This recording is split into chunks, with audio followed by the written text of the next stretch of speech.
আমার সব অতীত জেনে আপনারা তো সব জানলেনই। তো এমন কোন পুরুষ নক করবেন যার হচ্ছে ইঞ্জিলটা এত বড় আর এত মোটা হবে, আমার পুকুরের পানি যে ফালাইতে পারবে, এমন একটা ছেলে আমার লাইফে আসবেন। তো আর হচ্ছে কি বলবো, মানে আর আমার জাম্বুরা গুলা দেখছেন, জাম্বুরা গুলো যে কেউ দেখলি কিন্তু খাইতে চাবে। আর এই জাম্বুরা গুলা যদি মানে খাইতে চান বা করতে চান তাহলে অবশ্যই কমেন্টে জানাবেন। আর আমার সাথে যোগাযোগ করবেন কিভাবে, এটাই তো ঠিকই, কিন্তু আসলে কি যে একটা ভালোবাসা, মানে শারীরিক চাহিদা, তারপরে মানে কোনো কিছুই না আমি এখন পর্যন্ত পাইনি। মনে করেন আসে যে তাহলে কিভাবে 5টা বছর সংসার করলেন, মানে ফার্স্ট টাইম যখন বিয়ে হয়েছিল না, মানে কোন রকম চলতো, কিন্তু এখন না মানে আস্তে আস্তে এতটাই সে দুর্বল হয়ে পড়ছে, মানে কিছুই না।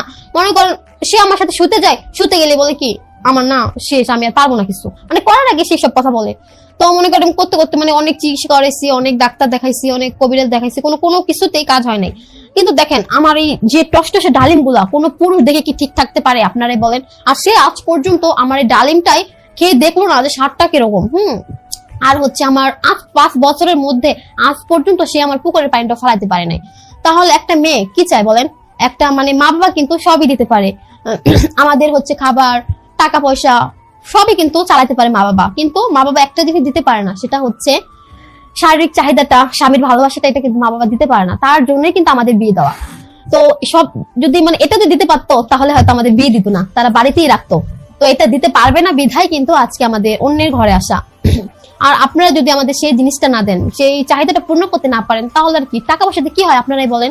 আজকে টাকা আছে কালকে নাও থাকতে পারে, কিন্তু মনের যে চাহিদাটা, মনের যে খিদাটা, ওটা যদি আমার তৃপ্তি না পাই তাহলে কোনো কিছু শান্তি লাগে না। একটা কথা আছে, মনের জ্বালা হচ্ছে বড় জ্বালা।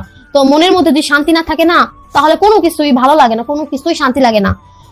তো একটা কথাই, মানে এমন কোনো কিছু আপনারা করবেন না, মানে কি বলবো এখন না, মাঝে মাঝে মানে আমার মাঝে মাঝে অনেক খারাপ কিছু চলে যায় যে এমন যদি কেউ থাকতো, আমি যদি তার সাথে আমার এই চাহিদাটা পূর্ণ করতে পারতাম, সে আমাকে ওই চাহিদাটা মতো আমি যেটা চাই সেটা আমাকে সে দিতে পারতো, আমার এরকম মনে হয় জানেন।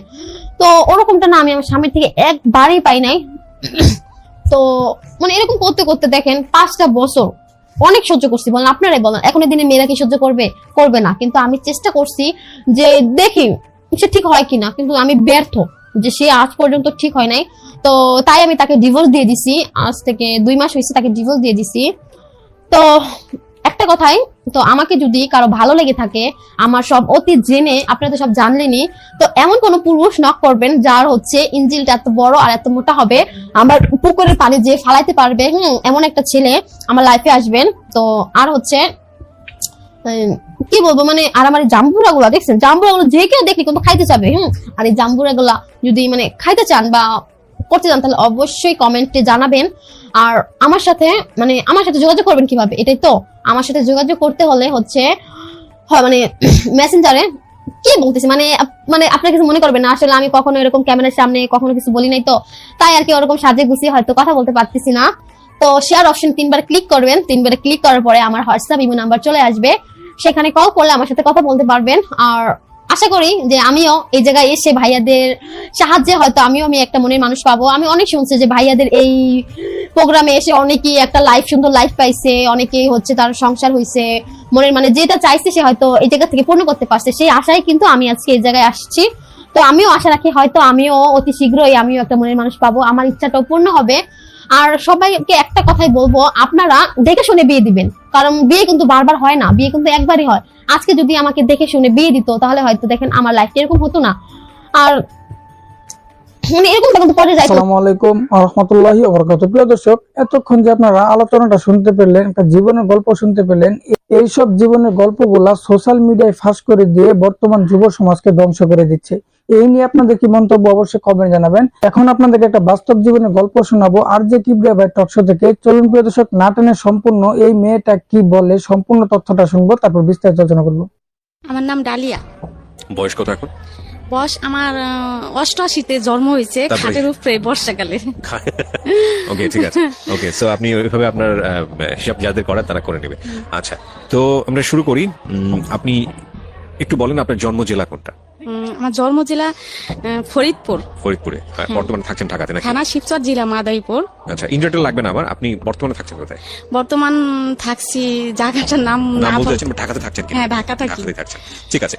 তো শুরু করছি আমরা একেবারে ছোটবেলা থেকে, যেখান থেকে বলার আছে ব্যাকগ্রাউন্ড আমি একটু শুনতে চাই, আপনি ধারাবাহিকভাবে বলুন প্লিজ। আমার জীবনে 7 বছর থেকে আমার বেশিরভাগ অনেক কিছু মনে আছে। আচ্ছা শুনি মনে আমরা। আছে। এখানে একটু একটা কথা বলেন, এই প্রিয় শ্রোতা, ওনার কোলে ওনার একটা বাচ্চা আছেন 2 বছর 3 মাস বয়স, ওর নাম কি? হাবিব। হাবিব। এবং ও বুঝতেই পারছেন যে ওনাকে রেখে আসা সম্ভব হয়নি, সুতরাং কিছুটা সাউন্ড ঢুকে যেতে পারে ওখানে বাচ্চাটা, যেটা হয় আপনারা হয়তো সাউন্ড শুনতেও পাচ্ছেন ও কিছুটা দুষ্টুমি করলে। সো আপনারা একটু মাইন্ডসেটটা রাখবেন এভাবে আর কি। ঠিক আছে বলেন। হ্যাঁ, তো আমার 7 বছর থেকে আমার মনে আছে, আমার মা বয়স হওয়ার আগেই আমার মারে বিয়ে দিছে আমার আব্বার কাছে। আচ্ছা তা বিয়ে দেওয়ার পরে বিয়ের পরে আর কি আমার মেয়েদের যেটা হয়, বড় হয় মেয়েরা, ওইটা হয়েছে আমার আম্মার। আচ্ছা পরে হওয়ার পরে আমার দাদি বলুক। হ্যাঁ আপনি কদুর ফুল অনেক আগেকার কথা, কদুর ফুল আর কি যেন একটা মুসাই করে কাগজে বাইন্দা আমার নানির কাছে পাঠাইছে, মানে আমার মা বড় হয়েছে এই কারণে। তো আমার মা বড় হয়েছে, তারপরে আমার বড় ভাই হয়েছে, তারপরে 5 বছর পর আমি হয়েছি। আচ্ছা আমি হয়েছি পরে আমার ফুফুরা দাদিরা অনেক খুশি। আমি হওয়ার পরে আমার ভালোই খুব আদর করতো। মানে প্রথম সন্তানই আপনি ছিলেন? আমার ভাই বড়, তারপরে আমি। আচ্ছা ওকে। হ্যাঁ, আমি হওয়ার পরে আমি মানে যখন 5-7 বছর তখন থেকে আমি মানে খুব বিয়াদ্দপ ছিলাম। দুষ্টু ছিলেন। আমার মার কথা শুনি নেই, বাবার কথা শুনি নেই, কারোর কথাই শুনি নেই, আমার ইচ্ছা মতোই আমি চলছি সারা জীবন। তো চলার পর থেকে তারপর আমার দাদি আমার আম্মা মানুষের বাড়ির কাজই করছে। তারপরে করার পর থেকে আমরা 3টা বোন হলাম। আমার ছোট ভাই হলো। বাবা কি করতেন? কৃষি? আমার বাবা কৃষি কাজ করতো। আচ্ছা। আমার বাবার বাড়ি নদীতে ভেঙে গেছে, সদরপুর আটটুসির ওইখানেই ছিল। তো নদীতে ভেঙে যাওয়ার পরে আমার বাবা মানুষের বাড়িতেই থাকছে। তো আমার বাবা নানির বাড়িতে থাকতো। এর মধ্যে আমার বাবার ফুপুরা খুব বড় লোক। আচ্ছা। আমার বাবার ফুপুর কেমনি দিন সন্ধান পাইছে, তো আমার দাদি বলতেছে, আমার বাবার ফুপু আমার দাদি বলতেছে, রাজ্জাক তুই কষ্ট করবি কেন, পোলাপান নিয়ে টিয়ে আমার বাড়িতে আয়, কাম কাজ করবি, তোর বউ কাম কাজ করবো, তোরা খাবি টাবি। তো আমার আব্বা আমাকে নিয়ে, আমার ভাইরে নিয়ে, আমার মারে নিয়ে আমার দাদি বাড়ি আসলো, আমার নানি বাড়ির থেকে। মনে করছে শ্বশুর বাড়ি থাকারছে ফুপু বাড়ি থাকি। তারপরে আসলো, আসার পরে আমার দাদি খুব কিটটা ছিল। আচ্ছা। আমার ওই দাদির একটা ছেলে ছিল, ছেলে মারা গেছে গলায় রশি দিয়া। ওই ছেলের 2টা ছেলে আর আমার কাকি আর আমার দাদি, আর অনেক সম্পদ তার, করার লোক নাই, দেখাশোনার করার লোক নাই। তো আমার বাবার আনলো, আমার বাবা সকালবেলা গরু টরু বের করতো, চকে টকেও যাইতো, কামলার ভাত টাত নিয়ে যাইতো। আমার আব্বা অনেক পরিশ্রম করতো। আমার বড় ভাইটা যে, ওই ভাই একটা ভাই ছিল তখন, আমার ছোট ভাই হয় নাই, 3টা বোন ছিলাম আর একটা ভাই ছিল আমার বড় ভাই। আমার ভাইরে আমার মামা 2টা মামা মানে মাথায় করে পালতো। আর আমার আব্বা আমার মা সবাই আদর করতো। একটা ছেলে কোনো কাজ কাম করে নাই, আর টাকা পয়সার জন্য স্কুলও পাঠায় নাই তারে, এমনি খুব আদর করতো। তো আমার ওই দাদি আমার ওই ভাইরে দেখতে পারতো না, কইতো কি যে তোর ছেলে রাস্তায় ঘুরে এহেনে ওহেনে ঘুরে কাজ কাম করে না। তো আমার মা আমার হে কাকিরে বলে একদিন যে, বিল্লালের মা তোমার আমার ফুপা শাশুড়ি যে কথাটা বলে এগুলা কি ঠিক বলে? আমার ছেলে আমারটা খায়, আর আমার তো তোমরা সবাই খাওন দাও না, আমি তোমার কাজ করি ধান। মানে আমার আম্মা অনেক গুণ ছিল ভাইয়া, আমার মা খুব সুন্দর ছিল, আমি এসে আমার বাবার মতো কালো। আমার আম্মা অনেক সুন্দর। আমার দাদির ঘর টর লেপতো, ধান টান মাটি কাটা, আমার আম্মা সারাদিন কাজ করতো। মানে আমার আম্মা মাটির মানুষ, সবার মার প্রশংসায় সবাই করে, কিন্তু এর ভিতরে ভালো মন্দ আছে। তো আমার আম্মা এত কাজ করতো, কাজ করার পরে আমার আম্মার খাউনটাই দিত, ওই খাউনটা আম করে ভাগ করে দিত। আর আমার আব্বা যে কাজ করতো ওই টাকা দিত, ওখান থেকে আমার আব্বা বাজার টাজার করতো, ওখান থেকে টুকটাক আমরা চলছি। চলার পরে আমার ওই ভাইটা স্কুলে পাঠাই নাই, তারপর আমার মা স্কুলে পাঠাইতো। তো আমার ভাই এখান দিয়ে কি করছে, ওই যে মানুষের ঘরে ঘুমাইতো যে বন্ধু বান্ধব, তো ওরা পড়ালেখা করতো। আমার ভাই আর কি ওই দেখতো ক খ সরে উ সরে এগুলা দেখতো। আমার ভাইয়ের জ্ঞান বুদ্ধি আর কি খুবই ভালো, আমার বড় ভাই। ওই দেখে মানে ওই ক খ যে কানে শুনছে এগুলা আর কি খেয়াল রাখছে, মাটির উপরে লেখতো। মাটির উপরে লেখার পরে আস্তে আস্তে ওই যে বানামও শিখছে, সবই শিখছে, কিন্তু ইংলিশ এগুলা শিখে নাই। তো হঠাৎ করে আমার ওই দাদি রাগ করতো, কষ্টের অভাবের সংসার। আমার ভাই কি করলো, আমার ওই দাদির ছাগল চকের থেকে না কই আমার ভাই নিয়ে গেল, নিয়ে বেইসা ঢাকা এসে বললো। এখন তো আমার দাদি আমার বাবার সাথে আমার আম্মার সাথে সবার সাথে চিল্লাফেল্লা করতেছে। পরে ছাগল নিয়ে আইসা নারায়ণগঞ্জ সোয়েটার ফ্যাক্টরিতে, কারিগঞ্জ সোয়েটার ফ্যাক্টরিতে চাকরি করছে। আমার মামা, আমার 2টা মামা আর আমার আম্মা একাই। এখান থেকে আমার ওই মামা, আমার ছোট মামা যে, আমার 2 মামা, আমার বড় মামা বিয়ে করে নাই, এর মধ্যে আমার ছোট মামা প্রেম করছে। প্রেম করার পরে প্রেম করে বিয়ে করছে। বিয়ে করছে, এখন আমার বড় মামা তো এগুলা পছন্দ করে না। এখন আমার নানির কথা হলো ছেলে বিয়ে করছে, তো কিছু করার নেই। পরে আমার নানি কি করলো, আমার ওই মামানিরে জায়গা দিল আমার বড় মামা, এই জন্য আমার নানির সাথে কথা বলে না বলার পরে মা ডাকে না, টাকা পয়সা দেয় না, খাওয়ায় না। আমার বড় মামা আলাদা হয়ে গেল, আমার ছোট মামা আমার নানিরে নিয়ে আমার মামানি নিয়ে আলাদা থাকে। আচ্ছা, তা আলাদা থাকে, একটা মেয়ে হয়েছে, হওয়ার পর 2 বছর পর আরেকটা ছেলে হয়েছে। হওয়ার পরে সে দেশের থেকে ঢাকা কাজে আসতেছে। এর মধ্যে ট্রলার একবার 1 সপ্তাহ পর্যন্ত ঝড় তুফান ছিল, এর ভিতরে ট্রলার ডুববে মারা গেল। আচ্ছা, মারা যাওয়ার পরে এখন তো আমার নানি পাগল, তারপরে এমন দেখা তারপরে আমার মারে ওই আমার দাদি গো বাড়ির থেকে আমার নানি নিয়ে আসলো। আমরা আবার চলে গেলাম আমার নানা বাড়ি। নানা বাড়ি চলে গেলাম, যাওয়ার পরে এখন ওই আমার মামা যে মারা গেছে, আমার নানি বিশ্বাস করে না। আমার নানি মানে পাগলের মতো হয়ে গেছে যে আমার ছেলে, আমার কামাল মরতে পারে না, আমার কামাল আছে, আমার কামাল মরে নাই। তো এরকম করতেছে খুব করতেছে। ওই আমার বড় মামায় আর আমার নানিরে ডাকে না, মা বলে না বলনে দেশের মানুষ সবাই আলোচনা করে যে জামাল নামাজ পড়ে, রোজা করে, অথচ মারে ডাকে না, এগুলা তো তুমি ভালো করো না। কিন্তু কারোর কথা সে মাথায় নিত না। নানে অনেক একদিন বিচারে বসলো, মানুষই আমার মামারে সাজা দিব, মা কেন ডাকে না, এত কষ্ট করে পালছে। উঠানের ভিতরে আমার মামারে মাথায় কয় মন যেন বুঝা দিয়ে আমার মামারে ঘুরাইবো উঠানের ভিতরে। তো ঘুরাইবো, তো আমার নানি যখন করছে ঘুরাইবো, সাজাটা দিব, তখন আমার নানি সব চেয়ারম্যান মেম্বার সবাই হাতে পায়ে জড়াই ধরলো, হ্যাঁ আমার মামারে যেন সাজা না দেয়। ঠিক আছে, আমার মা ডাকতে হবো না, আমার টাকা পয়সা দিতে হবো না, আমার ছেলেরা সাজা দিবেন না আপনারা। মানুষের কথা মতো আমার মামা, বড় মামা এখন আস্তে আস্তে ঠিক হইলো। তারপর গাছে তাবিজ রেখে আমার নানিরে বাসায় রাখলো, বাড়িতে রাখলো। তো আমরা ওই বাড়িতেই থাকলাম। বাড়িতে থাকার পরে এখন আমি তো একটু বড় হয়েছি, 10-11 বছর হয়েছে। এখন আমার ভাই ঢাকা থাকে। এখন আমার ভাই গেলেই আমার নানি সবাই বিচার দেয় আমার ভাইয়ের কাছে, যে তোর বোন এরকম ওই রকম মাইসের গাছে উঠে, অমুকের কাছে যায়, অমুকের কাছে যায়, অমুকের বাড়িতে যায়, অমুকের বাড়িতে চাকা ফিকে, ইটের চাকা ফিতে অমুকের ভাতের মধ্যে পড়ে। তো এই কথা বলে আমার ভাই কি করলো, আমার ঢাকা নিয়ে আসলো। বা আমি মানুষের বাসায় খাই, বাসা থাকে, আমার বোনের নিয়ে আমি ঢাকা ভাড়া থাকুম। ঢাকা নিয়ে আসলো, তো আমি আসলাম। ঢাকা আসার পরে আমার ভাইয়ের সাথে চাকরি করতো একটা ছেলে কামাল। তারপরে ও আমারে দেখে পছন্দ করলো। কত বছর বয়সে ঢাকায় আসলো? হ্যাঁ, তখন 11 বছর। 11 বছর বয়স। আপনি তো ওই সময় লেখাপড়াও হয়নি আপনার? না, আমি 5-এ পড়ালেখা করছি কোন রকম। তারপরে আমার ভাই কি করলো, আমার ওই কামাল তখন মনে হয় তার বয়স 22, 23, 25 হবে, আর আমার বয়স তখন 11। তো এরকম করতে করতে 1 বছর গেল। পরে 1 বছরের মধ্যে আমার ভাই তার সাথে বিয়ে দিয়ে দিল। পরে আমি আমাদের বাড়িতে গেলাম। তারপরে আমগো ওইখান থেকে আমারে বরিশাল নিয়ে গেল। আমার ছোট বোন, আমি আর আমার মামা শ্বশুর, আমার চাচতো ভাসুর আর ওই কামাল আমার হাজবেন্ড। বরিশাল গেলাম। বরিশাল যাইতে লঞ্চ পাই নেই, ছোট বরিশাল থেকে আবার লঞ্চে যাইতে হয় ওদের বাড়িতে। পরে লঞ্চ পাই নেই, পরে ওইখানে থাকলাম রাত্রে। সকালবেলা লঞ্চ পামো, এখন পুলিশে ধরলো সবাই পুলিশে ধরলো। আমি ছোট, আমার কোথার থেকে যেন নিয়ে গেছে তারা, এই জন্য সবাই পুলিশে ধরলো।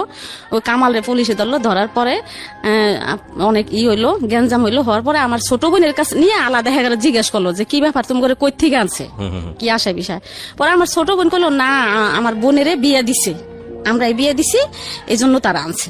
তো কি করলো, তারা ছাইড়া দিল, আমার দেশে নিয়ে গেল। দেশে নেওয়ার পরে আমি অনেকদিন থাকলাম দেশে। তারপরে আমার বড় ছেলে পেটে আসলো, 13 বছর তখন। আমার বড় ছেলে পেটে আসলো। পেটে আসার পরে আমার আবার ঢাকা নিয়ে আসলো আমার হাজবেন্ড কামাল। পরে আমগো বাড়িতে নিয়ে গেল, নিয়ে যে আমার বড় ছেলে হওয়ার পরে কি করলো, ওই কামাল ছুয়েটে ফ্যাক্টরিতে চাকরি করতেই থাকলো। এর ভিতরে আমার বড় ছেলে হওয়ার 40 দিন পর আবার আমার মেজো ছেলে পেটে আসলো ভাইয়া।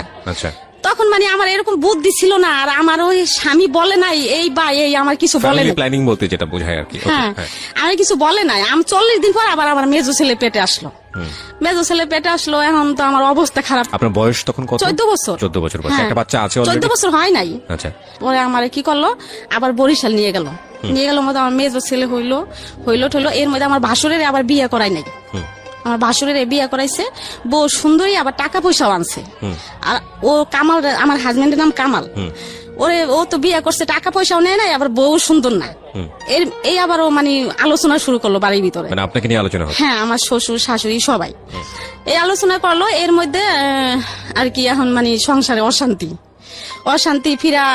আমার এই যে আমার বাচ্চারে ভাত বাইরে খাইতে দেয় না, পরে আমার খুব মানে কষ্ট, আমি ছোট মানুষ, আমার মানে চারিদিক দিয়ে মানে এখন আমার খুবই অত্যাচার। আমি কাপড় তুপড় নদীতে ধুইতে আইতাম, ওই ছুতা দিয়ে আমি ঢাকা এসে পড়তাম, আচ্ছা একা একা লঞ্চে আইসে পড়তাম, আবার আমার ভাই দিয়ে আসতো, আবার আমি আইসে পড়তাম। আচ্ছা ওই যে আমার কেউ ভালোবাসে না বাড়ির, আবার আইসে পড়তাম। তারপরে আমার ভাই কি করলো, আমাকে বাড়িতে নিয়ে গেল, নিয়ে যাওয়ার পরে এখন ওর বাবা আবার পলাইয়া যে বাসা ছিল পলাইয়া চিটাগাং চলে গেছে। আচ্ছা আমার রাইখা চিটাগাং আমার ভাসুর থাকে, ওইখানে চলে গেছে। ওই ভাসুরের কাছে গেল, এখন আমার উপায় কি? আমার মা বাপ, আমার ভাই, এখন আমার কেউ আমার এই করতেছে না। আমার মা বলতেছে সজীব সাগরে ও দাদা দাদির কাছে রেখে আসতো, মানে আপনার 2 ছেলেকে। হ্যাঁ, আচ্ছা এখন আমি বলতেছি না, আমার সজীব সাগরে আমি রাইখে আসুম না, আমি আমার মরলে আমার সজীব সাগরে নিয়েই মরমু। পরে আমার মা বাবা আমার রাখবো না রাখনে আমি আসলাম ঢাকা আসা দেখলাম কি আমার ঘরে তালা মারা দেখে এখন আমি কই যাই, আমার ভাই নতুন বিয়ে করছে বাসায়, ওই বাসায় গেছি সজীব সাগরে নিয়া। পরে ওই বাসায় গেছি মতো আমার ভাবি নতুন বিয়ে করছে, আমার ভাই তখন 1 বছর হয়েছে। আমার ভাই কি করলো, ওই ব্যাগ টক শুদ্ধ আমার রাস্তায় নামাই দিল, যে আমি কিছু জানি না, বিয়ে কিন্তু তারাই দিছে, কয় আমি কিছু জানি না। এখন আমি কি করি, পরে ওই কামাল যে সুয়েটার ফ্যাক্টরিতে চাকরি করতো, তার বন্ধু বান্ধব মেসে থাকতো, ওই মেসে আমি মনির ভাই ওদের বাড়িতে বাসায় গেলাম। আচ্ছা যাই বললাম যে ভাই এরকম আপনার কামাল ভাই তো গেছে, এখন দেখেন অগো দুজনটা আমি কই যাবো, ভাই তো এরকম আমার বাসা থেকে বের করে দিচ্ছে, আমি কি করবো এখন? পরে ওরা আমার সন্ধ্যা হয়ে গেছে, ওই দিন আর কি করলো, আমার করলো আসেন ভাবি আমার বাসায় আসেন। পরে আমার নিয়ে গেল, তারা 4-5 জন মেসে থাকে, তারা এক রুমে ঘুমাইলো, 2 রুমের মানুষ এক রুমে ঘুমাইলো, আর আমার এক রুমে ঘুমাইতে দিল। আচ্ছা তারপরের দিন আমার লঞ্চে উঠাই দিল, আমি আবার বরিশাল গেলাম, স্বামী নাই, আর এমনি তো তারা এরকম করে। বললো আমার আর কেউ জায়গা দিল না দেও না, আমি বরিশাল থেকে আবার ঢাকা আসলাম, এই সজীব সাগরে নিয়া, ছোট 2 জন, কেউ সুন্দর মতো হাঁটতে পারে না তখন। আইসা হরতাল, তখন আমি কি করলাম, রকেট আছে, লঞ্চও চলে না, রকেটে খুলনা গেলাম। আচ্ছা ওই নদী দিয়ে রকেট চলে। খুলনা কেন গেলেন? খুলনা গেলাম হরতাল, তখন যশোর আমার নানির বোনের বাড়ি আছে, তারা খুব বড় লোক, ওইখানে যাবো আর কি। আচ্ছা ওইখানে যাই সজীব সাগরে নিয়ে কাজ করবো, 2 বাচ্চাকে নিয়ে। হ্যাঁ, স্বামী তখন কোথায় সেটা জানেন না? না, আমার তো কেউ জায়গা দিতেছে না। কামাল তখন কোথায় আপনি জানেন না? জানি না। ওকে, তো খুলনা গেলাম, রাত হয়ে গেল, তারপরে ওইখানে বাইদ্যে বেটিরা আছে, টঙে থাকে, ওই বেটির সাথে কথা বললাম মতো, ওই বেটিরা কয় কি বোন তুমি থাক। আসলে আমি যেদিকে গেছি আর সজীব সাগরে নিয়ে সবাই আমার আশ্রয় দিত। পরে সকালবেলা ট্রেনে উঠাই দিল, আমি যশোর গেলাম, যশোর থেকে সজীব সাগরে নিয়ে কাজ কাম করলাম, খাইলাম। খাওয়ার পরে আমার আর কি যেথায় যাইতাম আমার মন বসতো না, যে আমি কি করলো, আমারে ভালো লাগতো না আমার কোথা। পরে ওইখানে থাকলাম, আবার আইসা পড়লাম, আবার বরিশাল গেলাম মতো। পরে আমার দেওরে কি করলো, আমার মাইরা পরে আমার লঞ্চে উঠাই দিল। আমি কি করলাম, লঞ্চের থেকে আবার আমার চাষি শাশুড়িরা আছে, চাষতো দেওররা আছে, তারা আর কি আমার বুদ্ধি দিত যে ডালিয়া এরকম ভাবে চলবি, তুই যাবি না, কে যাবি, তুই বুঝা খাবি, তোর তো কোনো দোষ না, তুই ছোট মানুষ, তোর এরকম করবো কে, তোর তো হেরা দেখেই আনছে। পরে আমি এক ঘাটে থেকে উঠাই দিছি, আমি আর এক ঘাটে নামে পড়ছি।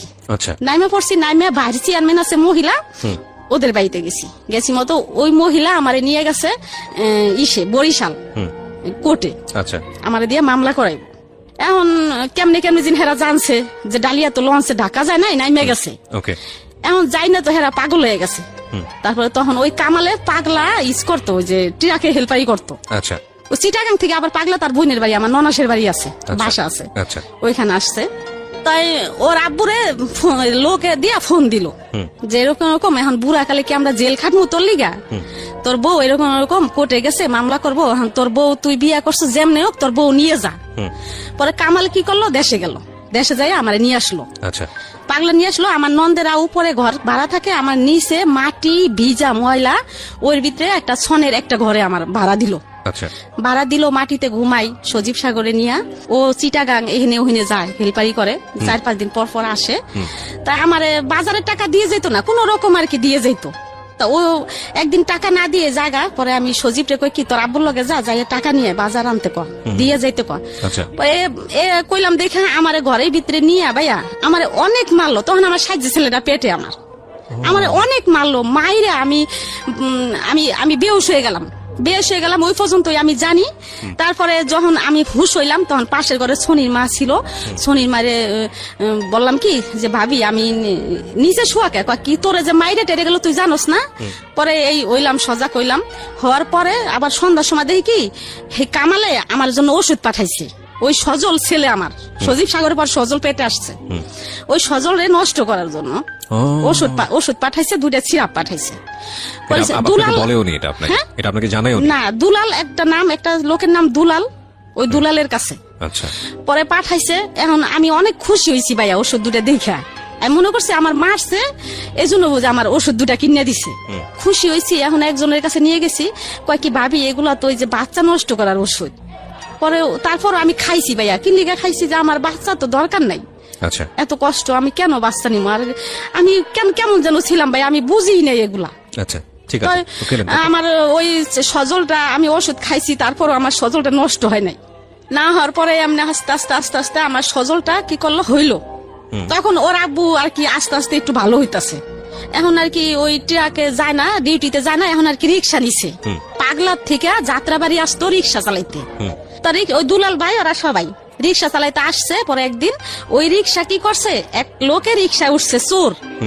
লোকটা বলতাছে কি ভাই আপনি যে আমার একটা তার কিনে এনে দিবেন, রশি। আচ্ছা ঠিক আছে। তো সামহাও রিক্সা কি চুরি করছে? হ্যাঁ হ্যাঁ। আচ্ছা, তা রিক্সা যে লোকের রিক্সা চালাইতো ওই লোকের প্রতিদিন আর কি এত টাকা করে দিতে হইব, এই আর কি ই করছে। তা এখন রিক্সা চাইলে তো সে যাইতে পারে না অন্য কাজে, এখন রিক্সায় চালাইতে হইব। কি করলো আমার পাগলার থেকে ওই আবার যাত্রাবাড়ি আমার বাসায় নিয়ে আসলো মিরাজিবার। ওইখানে বাসা নিল। তা বাসা নিল, এরকম করতে করতে করতে করতে আমার আবার বাচ্চা পেটে রইলো। আচ্ছা, বাচ্চা পেটে রইলো, জমজ 2 বাচ্চা। আচ্ছা, ছেলে পেটে আসলো। যখন পেটে থাকলো তখন থেকে আমার হাত পাও খুব জ্বালা পোড়া করতো। 2টা বাচ্চা পেটে, এখন অনেক কষ্ট হয়েছে আমার। ওই বাচ্চা 2টা সিজারে হইলো, 2টা বাচ্চা হয়েছে 2.5 কেজি। জি, এই বাচ্চা 2টা আমি অনেক কষ্ট করে বাইরে পালছি। পালার পরে ওই বাচ্চা 2টা বড় হইলো। তারপরে আস্তে আস্তে আর কি একটু কামাল একটু ভালোর দিকে আইতাছে। 3 বাচ্চা তখন আপনার? 5টা, সজীব সাগর সজল আর সাজ্জাদ শাহাদাতে জমজ। 3টা বাচ্চা হওয়ার পরে আরো 2টো হচ্ছে টুইন। হ্যাঁ হ্যাঁ। এই যে ছেলেটাকে নিয়ে আসছেন তার সাথে আরেকজন আছে? হ্যাঁ, এর আগে। এরও আগে আর 2টা ওই ঘরে আর কি, ওই ঘরে 5 জন। ওকে, 5 জন। হ্যাঁ, তারপর 5 জন হইলো। হওয়ার পরে আপনি তখন বয়স কত সব মিলায়? আমার বয়স মনে হয় তখন 21-22। 21-22 বছরের একটা মানুষ, তার 5টা ছেলে, 5টাই তো ছেলে, 5টাই ছেলে, এবং তার জামাই হচ্ছে রিক্সা চালক। তো সব মিলিয়ে একটা সংসার কতটা স্ট্রাগল হয় এটা বুঝে নেওয়ার বিষয় আছে। হ্যাঁ বলেন।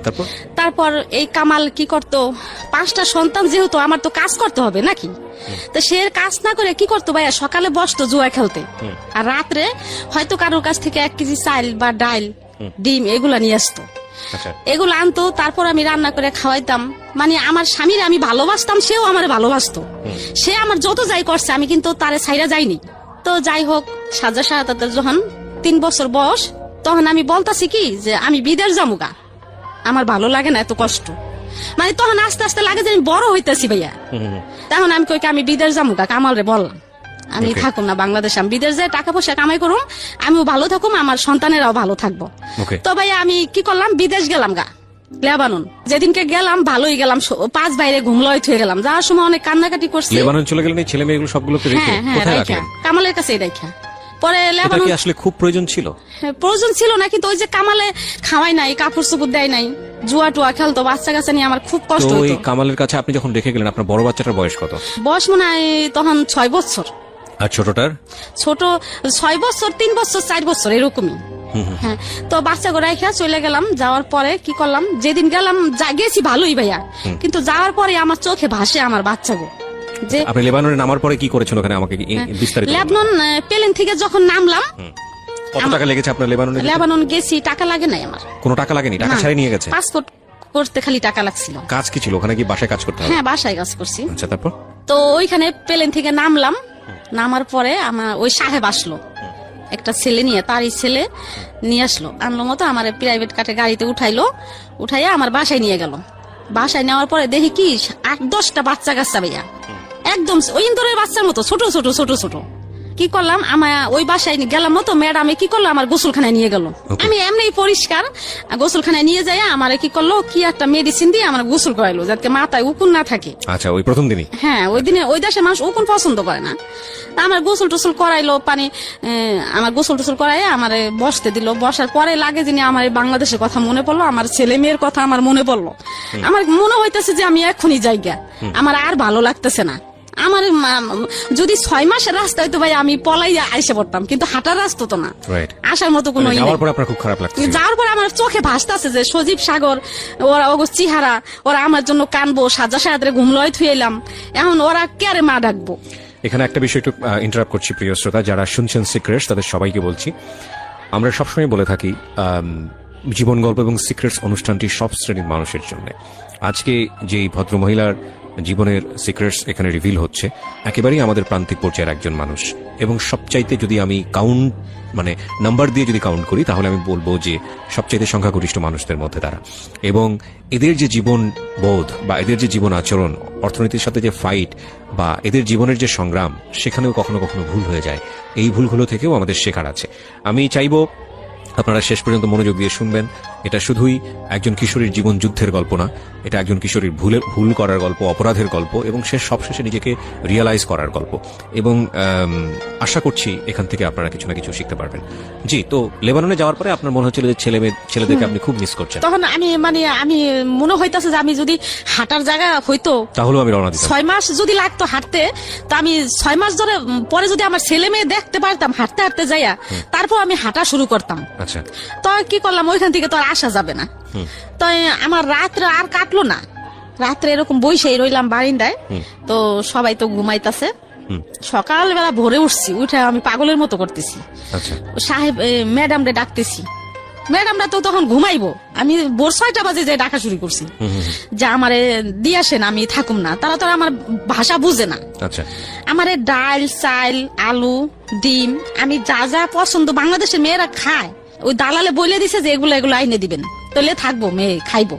বিদেশ মানুষ খারাপ বলে, আসলে কিন্তু ভালো খারাপ সবই আছে, সব জায়গায় আছে। হ্যাঁ, ভালো খারাপ নিজের ভিতরে। আপনি একটু আমাকে বলেন তো, যে বাড়িতে আপনাকে রাখা হলো, ওই বাড়ির মুনি বা বাড়ির লোকজন কতজন, কি করতো ওরা, একটু আইডিয়া দেন তো আমাকে। ওই বাড়ির যে মালিক পুরুষ, সে 5 ওয়াক্ত নামাজ পড়তো। আচ্ছা, না সেটা খুবই ভদ্র, খুবই ভদ্র, কিন্তু ওখানে মহিলা আর কেউ না, ছেলে মেয়ে কেউ ছিল না, ছোট ছোট ছেলে মেয়েরা। কয়জন ছিল?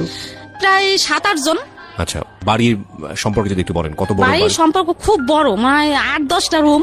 আচ্ছা, আর গোসলখানা অনেক বড়, 2-3টা গোসলখানাই খুব বড় বড়। আপনার মতোই একজন ছিল ওখানে, আর নাকি আরো? আপনি একাই ছিলেন? আমার একাই। আপনার সব কাজ করতে হতো ওখানে, রান্না বান্না করতে? আমি তো কাজ করিই নেই ভাইয়া। আমি যেমন আজকে রাত্রে গেছি, সকালবেলায় আমি বলতাছি আমি থাকুম না, আমি যাবো বাংলাদেশে, আমি থাকুম না। পরে ম্যাডামরা ডাকতেছি, ম্যাডাম কয় তুই চুপ থাক, পরে কি করলাম, আমার এরকম ভাবে আমি বারিন্দায় বসে দেখতেছি কোন জায়গা দিয়ে নামা যায়। মানে আপনি ঘর থেকে নেমে বের হয়ে? হ্যাঁ, 3 তলায়।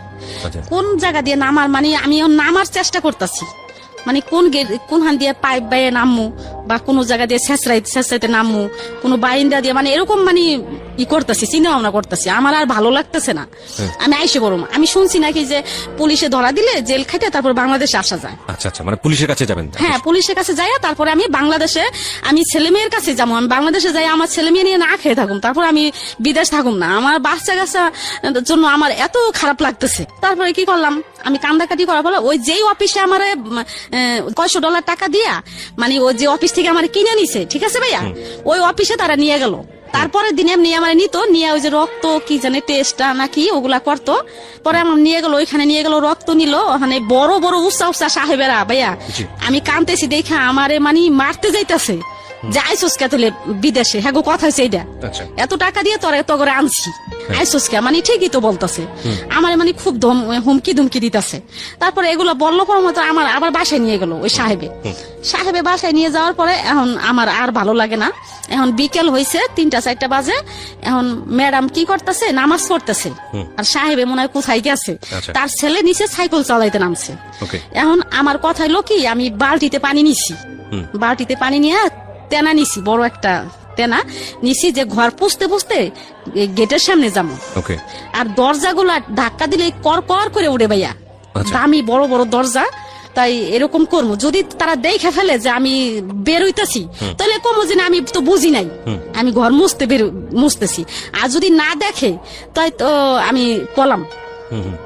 আমি কি করলাম, দেখে নাই, না দেখেন আমি লিফট দিয়ে নামি নেই, সিঁড়ি দিয়া এমন দৌড় দিছি ভাইয়া, জুতাও রাখিনি পায়। আচ্ছা, দৌড়িতে অনেক দূরে, মানে যাইতেই আসি অনেক দূরে যাইতেছি। পরে 3 রাস্তা চৌরাস্তার মাঝখানে পুলিশ টুলিশ থাকে, জি। মানে ওইখানে গেছি, ধরা পড়ছি যাইয়া। পরে ওর কাছে বললাম, পরে তারা তো আমার ভাষা বুঝে না, তো বাংলাদেশি মেয়ে আছে ওইখানে, বাংলাদেশি মেয়ে কাজ করে যাইতেছে, পলাইনে মেয়েরাই জি কাজ করে যাইতেছে, ওই মেয়েরে ডাকছে ওই পুলিশে, কয় এদিকে আয়। পরে গেল, কয় কি শুনতো এই মেয়েটা কি কথা কি বলতেছে। পরে আমার বললো, পরে আমি মিথ্যা কথা বললাম যে সাহেবে ভালো না, মায়ের পিট করছে, এই জন্য আমি পলাই আসছি। আচ্ছা, তো এটা কি পুলিশ- মানে আপনি যাওয়ার কয়দিন পরের ঘটনা? পরের দিন। আচ্ছা, হ্যাঁ, মিথ্যা কথা বলার পরে পুলিশরা আর কি সবাই তো আর একরকম না, খুবই ভালো। আমার থানায় জেলে দেয় না, মনে করছে গরিব মানুষ আইছে বিদেশ কাজ করে খায়। পরে ফ্রি হিসাবে আমারে ওই মেয়েটার সাথে দিয়ে দিল পুলিশে, কয় কি তুমি এর সাথে যাও। তারা পুলিশরা পরে ওই মেয়েটা আমার নিয়ে গেল, যেদিকে নিয়ে গেছে ওইখানে এরকম হাজার মেয়েরা ওই এলাকায় ভাইয়া, যত লেবাননের পলানো মেয়েরা আছে, ছাবরা ওই জায়গার নাম, ওই ছাবরা যায় পলায়া মেয়েরা, ওই সাবরা যায়, এলাকার নাম সাবরা।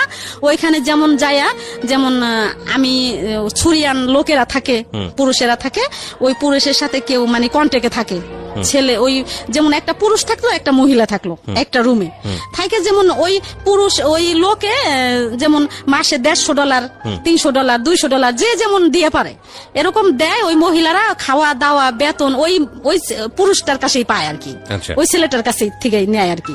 আবার বাইরেও কাজ করে ওই লোকটা, তো দেয় আবার বাইরেও কাজ করে, সুরা কাজ।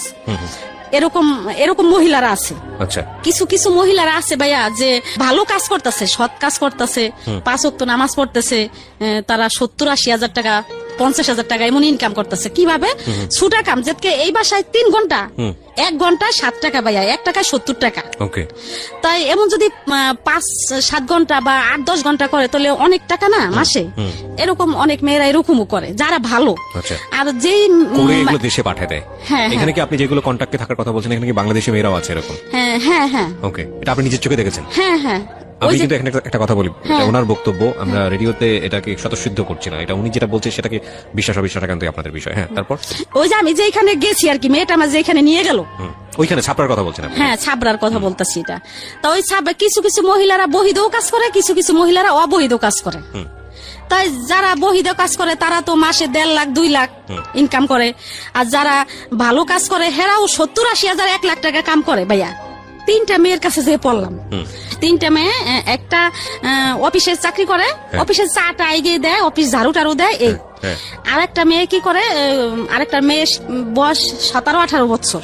তো ওই মেয়েটা কি করে, খুব চালু, এই বাসায় কাজ করে, ওই বাসায় কাজ করে, ওই বাসায় কাজ করে, অনেক কাজ করে, প্রায় মাসে 1.5 লাখ টাকা মনে হয় কামাই করে ভাইয়া। 1.5 লাখ টাকা যে কাজ করে, মেয়েটা মানে ভালো, আমি দেখছি বিদায় কিন্তু আমি বলতেছি ভালো। আর যারা না দেখছে তারা বলে যে হয়তো এই মেয়েটা খারাপ কিছু করে আনছে। ঠিক আছে, সমস্যা নেই। হ্যাঁ, আপনি 3টা মেয়ের কাছে পড়লেন মানে কি আপনার তো টার্গেট ছিল বাংলাদেশে চলে আসা, কিন্তু আপনি ওদের কাছে পড়লেন মানে? ওদের কাছে গেলাম, ওই যে ওই মেয়েটারে দিয়ে আমার পাঠাইলো পুলিশেরা। আচ্ছা। এখন তো আর বাংলাদেশে আসার কোনো ই নাই, পুলিশেও ধরতেছে না, এখন কি করা আছে? ওদের কাছে থাকতে হবে আপনাকে? ওদের কাছে থাকলাম। ওরা থাকতো কি একটা জায়গায় থাকতো? হ্যাঁ, একটা রুমে থাকতো, এক রুমে থেকে বিভিন্ন রকমের কাজকর্ম করতো। হ্যাঁ, বিভিন্ন রকমের কাজ করতো। তো আপনার সেদিক থেকে তো ওই বাড়িটাই ভালো ছিল, ওই বাড়িতে থাকলেই তো ভালো ছিল। হ্যাঁ, ভালো ছিল, কিন্তু ওটা আটকাতো সবকিছু আটকা আমার ভালো লাগে না। ওই যে আমি তো বাংলাদেশে আসার জন্য পলাইছি, আসতে তো পারলাম না। রাইট, আমি এখানে একটু ইন্টারাপ্ট করছি, মাফ করবেন। এটা শুধু ওনার কথা না, এটা লেবাননের চিত্র না, বাংলাদেশের অনেক বাড়ির চিত্র।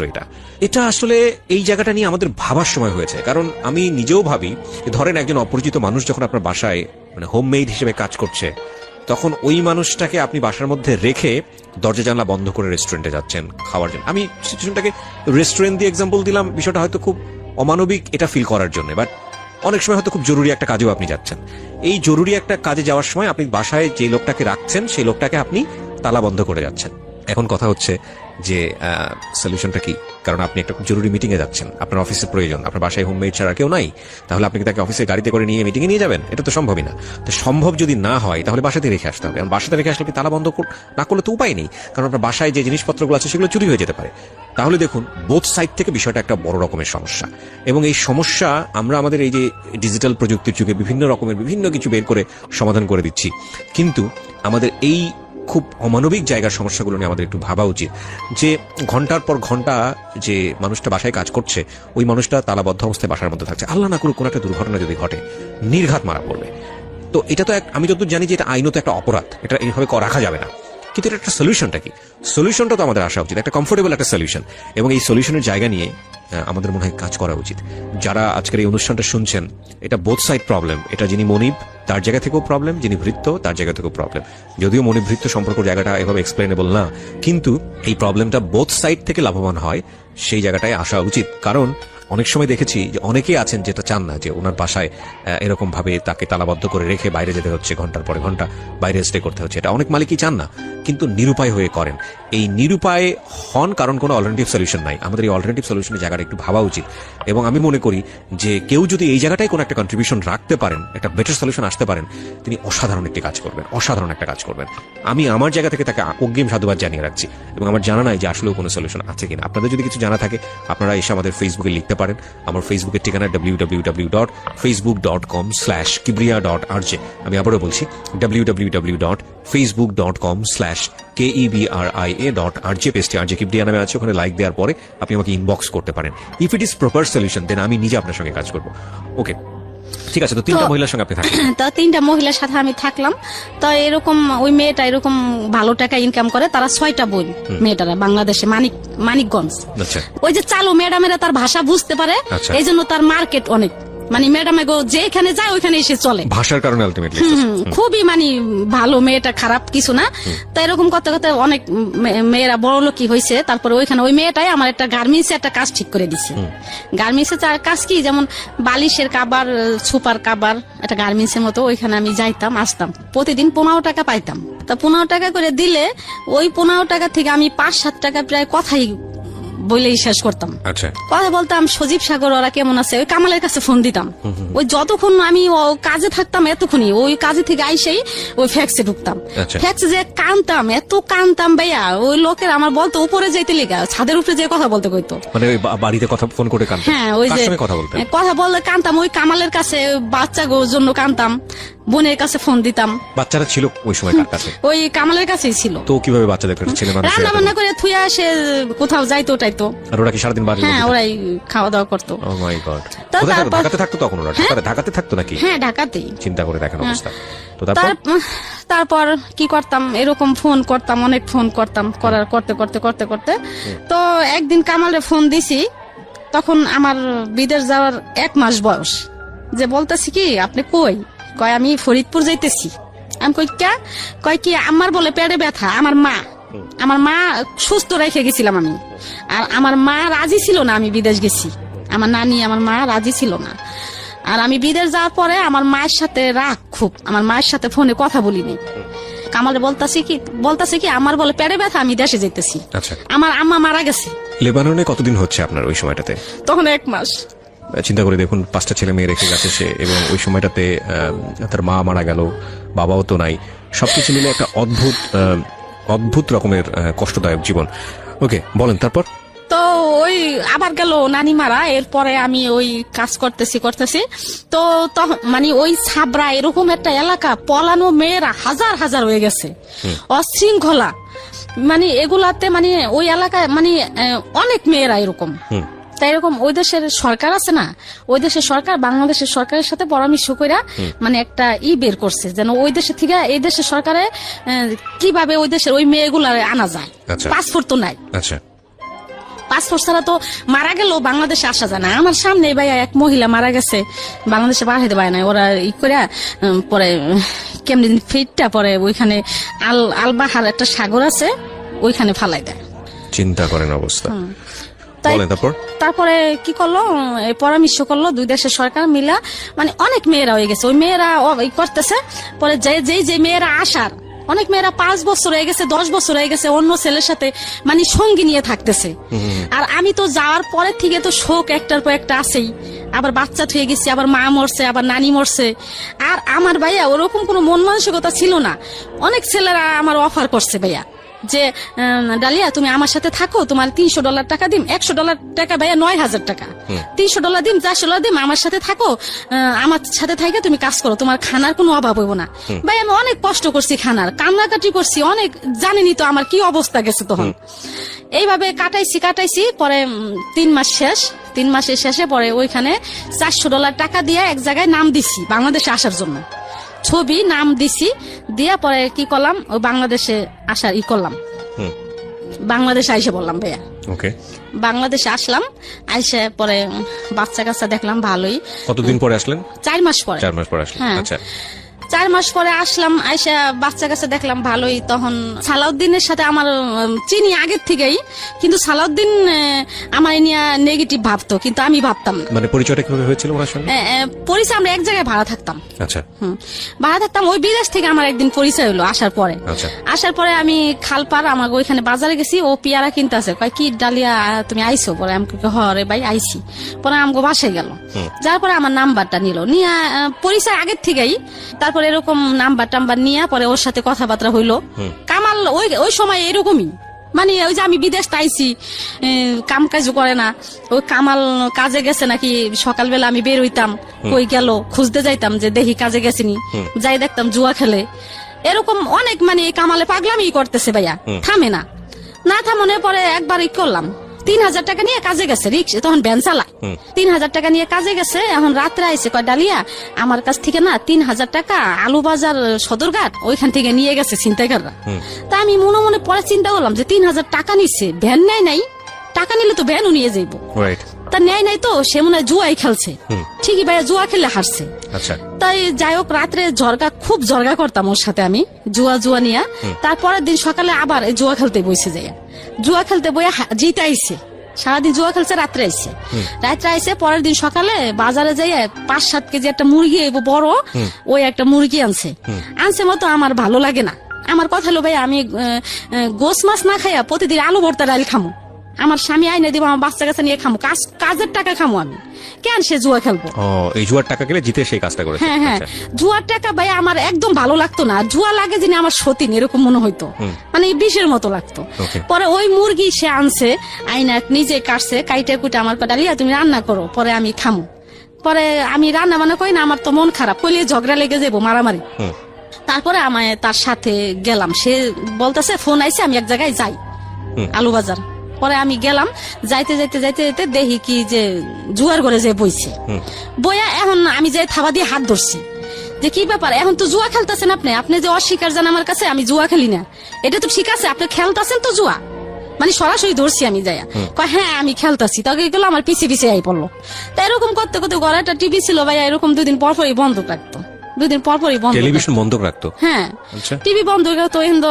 ওই 7-8 বছর বয়স হয়েছে তখন সজীব সাগর সজলের, তখন ওই বাচ্চা ও কামি দিয়ে দিছে ভাইয়া, পড়ালেখা করাই নাই, ওই কামি দিয়ে দিছে। ওই বাচ্চারা হেরে নিয়ে আমি খুব ব্যস্ত থাকতাম, ছেলে মেয়েরা কাজে গেল কিনা, ওই আমার স্বামী গেল কিনা, এরকম মানে আমি টেনশনে থাকতাম। তো ভাইয়া এরকম ব্যস্তই থাকতাম, ছেলে মেয়ে নিয়ে স্বামী নিয়ে এরকম ব্যস্ত থাকতাম। ধরলেন তারপর? হ্যাঁ, হাতে নাতে ধরলাম, এরকম করতাম। করার পরে এই সালাউদ্দিন তো আমার বাসায় আসা যাওয়া করতো। আজকে ডালিয়া আমি ঘর ভাড়া দিতে পারতাম না, সালাউদ্দিন ঘর ভাড়া দিতে পারি না। সালাউদ্দিন পরে নেন টাকা নেন, সালাউদ্দিন আজকে ঘর ভাড়া দিত, কালকে কেন কাঁচামরিচ, পেঁয়াজ, বাজার, চাল, মানে ওরা আমার সবসময় দরকার থাকতো টাকা। ও মানে চাইতে দেরি আছে ভাইয়া, দিতে দেরি নাই। আচ্ছা, আমার বাসায় আসা যাওয়া করতো, তাই সবকিছু আমার দিত। আমার লসুন শীত আসলে আমার সালাউদ্দিন এগুলো দিত। আপনার হাজবেন্ড তো সন্দেহ করার কথা, এবং আপনার সন্দেহ করার কথা, ও সন্দেহ করতো না, মানে ওই সালাউদ্দিন আমারে বোন রাখছে। আর অনেক আগের থেকে প্রায় 5-7 বছর আগে থেকে আসা বিবাহিত ছিল নাকি অবিবাহিত ছিল? তো এরকম আমার দিত ওই কামালে আবার ওরা সন্দেহ করতো না। আমিও মানে এগুলা কিছু ভাবতাম না, ভাবতাম যে এমনি ভালো লাগে, ওর মায়া লাগে, এই জন্যই দিতেছে। তো এরকম করতো একদিন ব্রাহ্মণবাড়িয়া লাইনে ও গাড়ি হেল্পারি করে, তখন তো আমার জন্য একটা 3 পিস নিয়েছি ভাইয়া। পরে আমি থাকতাম 4 তলায়, 3 তলায় একটা শারমিন করে একটা মেয়ে ছিল। ওই মেয়েটার আমি বললাম যে শারমিন, সালাউদ্দিন না আমার জন্য একটা 3 পিস আনছে রে। শারমিন কয়, ডালিয়া আফা, মানুষের একজন একটা জিনিস দেয় মানুষ স্বার্থের লিগে দেয়, স্বার্থ ছাড়া কিন্তু কেউ কিছু দেয় না। পরে আমাকে দুধ ওই আমার বোন ডাকে, ও কি স্বার্থ চাইবো আর দুধ, এগুলো আমি মানে এগুলো আমি কানেই নিলাম না, মাথায় আনলাম না, আমি এগুলা বিশ্বাস করি না। না কারণে আমার ফোন নাই, মোবাইল কিনে দিল সালাউদ্দিন, এরকম করতো। তো এরকম কিনে টিনে দেওয়ার পরে আমি সালাউদ্দিনের পছন্দ করতাম না ভাইয়া, ও হ্যাংলা। আর আমি মানুষটা নিশ্চয় আমি এরকম ছিলাম না, আরো 11 বছর আগের কথা, ভালোই ছিলাম। তাই আমার চয়েস ছিল খুব ভালো, সুন্দর চয়েস ছিল আর হ্যামস্যাম। ও হেল্পারি করতো, গাড়িতে থাকতো, হ্যাংলা পাতলা ভালো লাগতো না, ক্যাসরা টাইপের। পরে আমি কাজল করে আরেকটা ছেলে আছে, ওই কাজলের সাথে কথা বলতাম, অনেক কথা বলতাম, ওর ফোন দিয়ে কাজলের সাথে কথা বলতাম। আচ্ছা, তো কথা বলানে ও আর কি কাজলের সাথে ওর সাথে লাগছে, মানে কাজলের সাথে ও কথা বলতে দিব না। এই আমার ঘরের ভিতরে যায়, এই আপনি ওর লোকে কি এর কথা, কে বলছে এটা? এই সালাউদ্দিন। কিন্তু কামালে আমার সন্দেহ করতো না, কামালে ভাবতো যে ওরা ছোট থেকে বিয়ে করছি, ছোটকালে ও আমার ভালোবাসে, আর কামাল আমার ভালোবাসতো, আমিও কামালে ভালোবাসতাম। সংসার আল্লাহ যত অশান্তি থাকুক, যাই থাকুক। তাই এরকম হইতে হইতে হইতে হইতে এই সালাউদ্দিন আমার সব যাবতীয় যা আছে সব চালাইতো। এরকম করতে করতে প্রায় 5-7 বছর গেল ভাইয়া। ওকে, 5-7 বছর পরে একদিন সে কোথায়, এখন সে ডিরাইভার আর কি, ওই সময় ডিরাইভার কোথায় যেন গেছে, এখন ফোনে টাকা ভরতে পারে না, টাকা শেষ হয়ে যাইব। এখন টাকা শেষ অবস্থা, এখন আমার বলতেছে কি, ডালিয়া আমার ফোনে টাকা নাই, এই কথাই বললো, চাই নাই টাকা, মানে সালাউদ্দিন। হ্যাঁ, আর এই 5-7 বছর ধরে আমার এই টাকা দিয়েছে ফোনে, উল্টা সে টাকা চাচ্ছে আপনার কাছে। হ্যাঁ, চাইতেছে না, মানে বলতেছে টাকা নাই। এতদিন আমার টাকা দিছে, আমার পিছে অনেক টাকা ভাঙছে ভাই, আমি যদি বলতাম আকাশের চাঁদ তাই সে রাজি। আর হিন্দি আমারও অভাব ছিল, বলতে কি ছেলে মেয়ে ছোট ছোট ছিল, আর সে ছেলে মেয়ের প্রতি কোনো খেয়াল করে নাই। মানে আলটিমেটলি আপনি আপনার হাজবেন্ডের কাছ থেকে যেটা প্রত্যাশা করছেন সেটা আপনি পান নাই, যে কারণেই আপনার সালাউদ্দিনের প্রতি একটু হলেও অন্যরকম একটা কনসেন্ট্রেশন গ্রো করেছে, টাকা পয়সা সবকিছুই। তারপর এই সালাউদ্দিন বলতাছে আমার তখন মোবাইলে, পর্যন্ত আপনাদের সম্পর্কটা ভাই বোনের সম্পর্ক। হ্যাঁ, ওকে, তারপর কিন্তু সালাউদ্দিন মানে ও আস্তে আস্তে আইতেছি আর কি, আচ্ছা, আস্তে আস্তে আর কি খারাপ দিকে আইতেছি আর কি। আমি এখন ওই যে টাকা দিলাম বলতেছে যে, তখন আস্তে তখন থেকে ওর প্রতি আমি দুর্বল হয়ে গেলাম। তাই বলতেছে টাকা নাই আমার মোবাইলে, ডালিয়া টাকা তো ভরতে পারতেছি না, কেমনে কথা কম। তা আমি আবারও ডাক্তার দোকানে গেলাম, ডাক্তার দোকানে যাই ওরে 50টা টাকা দিলাম। এই প্রথম টাকা পেয়ে শীতের দিন ও নাচানাচি শুরু করছে গাড়িতে, যে এত বছর পরে আমি আজকে আমার ভালোবাসা সার্থক হইল। এত বছর ডালিয়া আমার সাথে ভালোভাবে একটু কথাও কয় নাই, আজকে আস্তে আস্তে এখন ডালিয়া আজকে আমার মোবাইলে টাকাও দিল, বলতেছে আর কি। তাই এই এরকম হইতে এখন ও আমারে খালি বলতো যে তুমি যদি আমার বউ হইতা, তুমি এরকম সব দিকেই ভালো, আমি সুখে যে সাজাই রাখতাম, এরকম ভাবে রাখতাম, ওইরকম ভাবে রাখতাম, এগুলো বলতো আর কি। হ্যাঁ, এগুলা বলতো আমি আমারে ফোন দিয়া। আবার আমি এরকম বলতো। পরে একদিনকে আমারে অফার করছে, আমার বিয়ের অফার। পরে আমি বললাম কি যে সালাউদ্দিন, তুমি তো বিয়ে করো নাই, আর আমার তো 5টা বাচ্চা কাচ্চা, এগুলা তো হয় না, তোমার মা বাবা তো এগুলা মাইনেই নিব না। কয় সমস্যা কি, আমরা 5টা-6টা ভাই, 5টা-6টা ভাইয়ের মধ্যে নাইলে আমি করলাম, আর এরকম কত হইতাছে। তো এগুলা বলার পরে তখনও মানে আমি এতই না। তারপর আস্তে আস্তে কি করলাম, আমি রাজি হয়ে গেলাম যে আচ্ছা ঠিক আছে সালাউদ্দিন, আমি যামুগা তোমার সাথে, আমার আর ভালো লাগে না। এত বছর ধরে আমি এত কষ্ট করলাম। আর কামাল রে আমি সব সময় একটা কথাই বলতাম যে দেখেন আপনি এমন করেন, আমি রাগও করি না, আমি রাগ করে কোথাও যাইও না, পোলাপান থুয়া অন্য সমস্ত মায়েরা হইলে রাগ করে যাইতো গা, হ্যান তেন আমি মারেন কাটেন বকাবকি বাজার দেন না দেন, আমি কোথাও যাই না, আমি একদিন যাবো, মানে এটা আমার মুখের বুলি ছিল। আমি যে সালাউদ্দিনের সাথে যাবো তা না, আমি বলতাম যে আমার এত কষ্ট ভালো লাগে না, একদিন চলে যাবো, আমি একদিন যেদিন যাবো তোমার কাছ থেকে ওইদিনকে আর কোনোদিন আমি ফিরাবো না। এগুলা সবসময় আমি কামালে বলতাম, কিন্তু কামাল কোন রকমই মানে বুঝতো না, ভালোবাসতো আমারে ভাইয়া, কিন্তু বুঝতো না। না বুঝনে আমি কি করলাম, ওই সালাউদ্দিনের সাথে একদিন চলেই গেলাম। আচ্ছা সালাউদ্দিনের সাথে গেলাম কিভাবে, সজীব সাগর সজল তো মোটামুটি ভালোই বড়, তো সাজ্জা সাদা ছোট তখন 4 বছর, জমক ছেলে 2টা। আচ্ছা ওই সাজ্জা সাদাতে সালাউদ্দিন আমার যেখানে বাসা নিতে কইলো, ওই যে কেরানীগঞ্জ নদীর ওই পার, ওইখানেই ভর্তি করলাম সাজ্জা সাদাতে মাদ্রাসায়। আচ্ছা আচ্ছা মাদ্রাসায় ভর্তি করে ওইখানেই বাসা নিলাম। তো আমি সালাউদ্দিনের সাথে গেলাম, চলে গেলাম। যাওয়ার পরে 2 দিন পর সালাউদ্দিন আর আমি কোর্টে গেলাম, যাইয়া কাবিন করলাম। আচ্ছা 2 লাখ টাকা 2 লাখ টাকা কাবিন করলাম। এর আগে কামাল রে আপনার বাচ্চা কাচ্চা কোথায় তখন?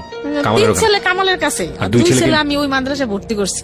আচ্ছা তার মানে ওই বাচ্চা কাচ্চা সব কামালের জিম্মাতেই আছে আপনার হ্যাঁ, আর 2 husband-এর? ছেলে আমার রাখছি যে আমি যেন ওকে দেখতে পারি। হুম। পরে ডিভোর্স দিছি আরো আগেই, কিন্তু কামালের সাথে ওই যে আমার ঝগড়াঝাটি, এই জন্য কামালের সাথে আমার ভালো একটা সম্পর্ক। ডিভোর্স আগে কিভাবে দিয়েছেন? ডিভোর্স ওই কামাল রে সালাউদ্দিনের কাছ থেকে যাওয়ার আগে সালাউদ্দিনই আমারে দেওয়াইছে হুম কামাল রে ডিভোর্স, যে তুমি কামাল রে ডিভোর্স দিয়ে দাও। হুম পরে কি করলাম, আমি ডিভোর্স দিয়ে দিলাম কামাল রে, দিয়া সালাউদ্দিন রে নিয়ে আমি কেরানীগঞ্জ ওদিকে বাসা নিলাম। নিয়া পরে 2 দিন পরে আমরা কি করলাম, কোর্টে যাইয়া 2 লাখ টাকা কাবিন করলাম। 2 লাখ টাকা কাবিন করলাম।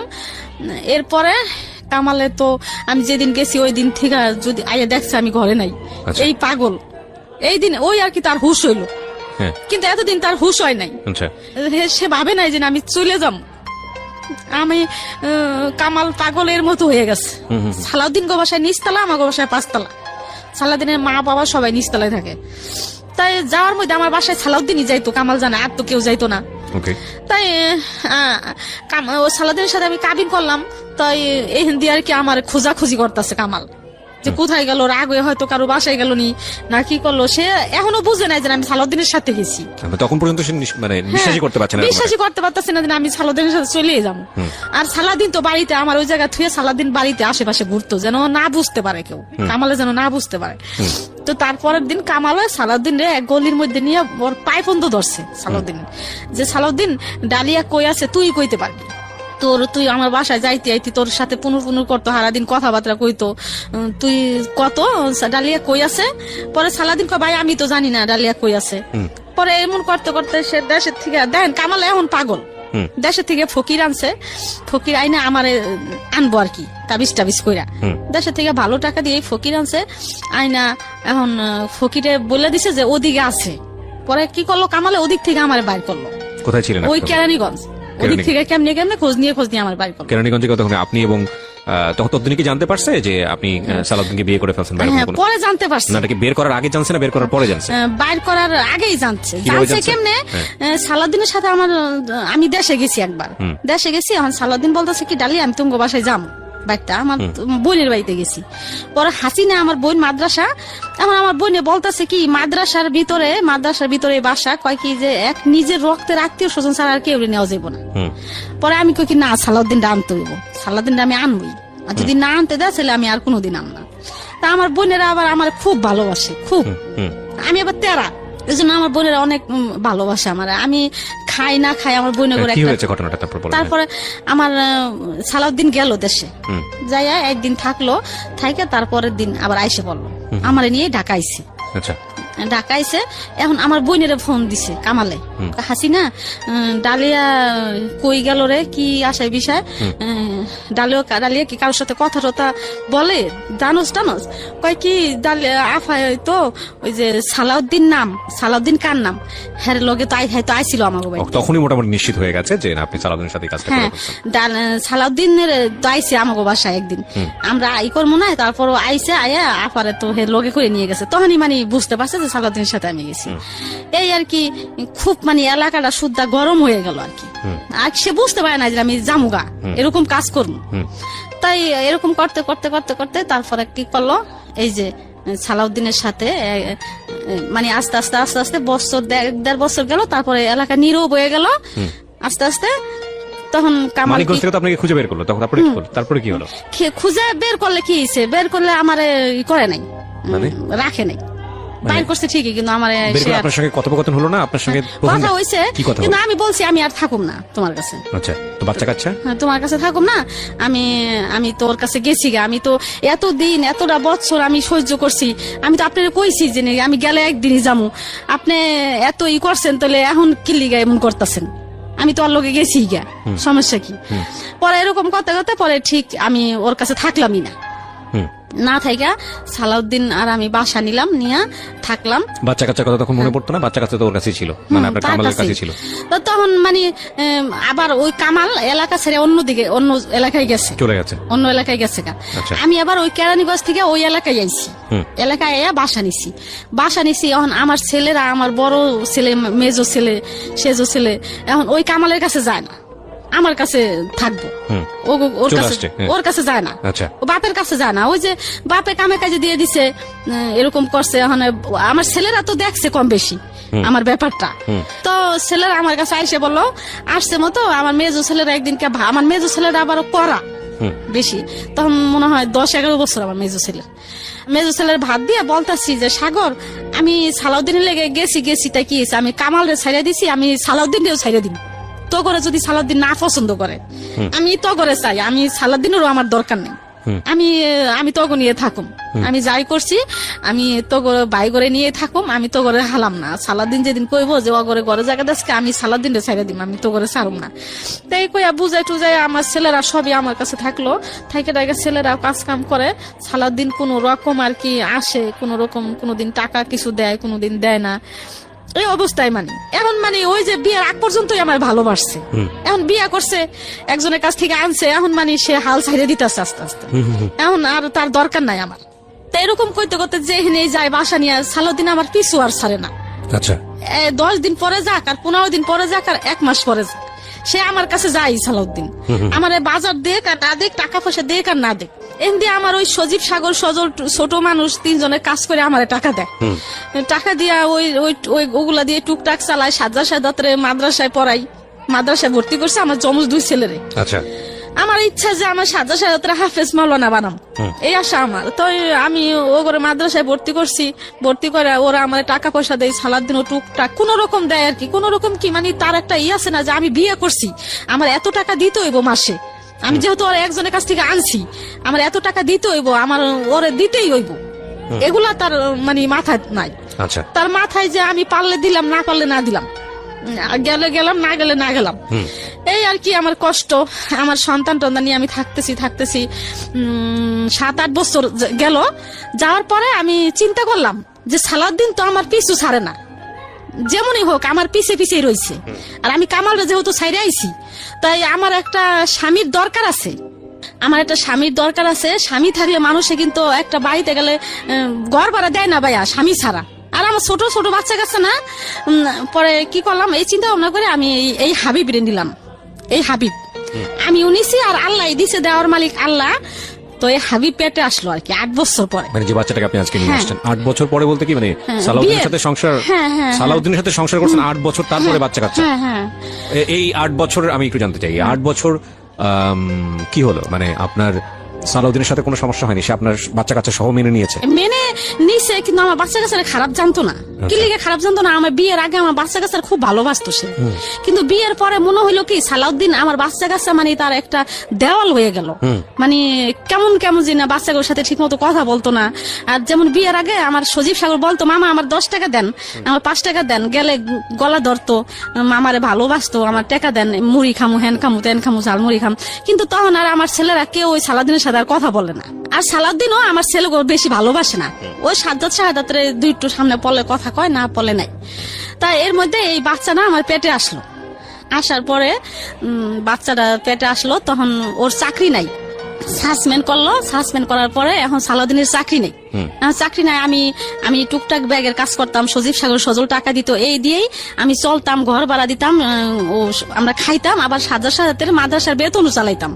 আবারও এই সালাউদ্দিন আসলে বাজার করে খাওয়াইতাম, আবার সালাউদ্দিনের টুকটাক কোনো কাপড় চোপড় লাগলে দিতাম। মানে সালাউদ্দিন দূরে থাকতো? হ্যাঁ, ওর বাবা মার কাছেই থাকতো বেশি। আপনার কাছে থাকতো? বললাম না, 15 দিন পরে, 10 দিন পরে, 1 মাস না, 15 দিন, 10 দিন, 1 সপ্তাহ পরই আসতো। আচ্ছা। আমার কাছে। তাই এরকম চলতেছি, যখন বাবু হওয়ার 1 সপ্তাহ আগে আমি মেডিকেল সবই রেডি হয়ে গেছে, বলছে যে বাবু সিজারে হইব।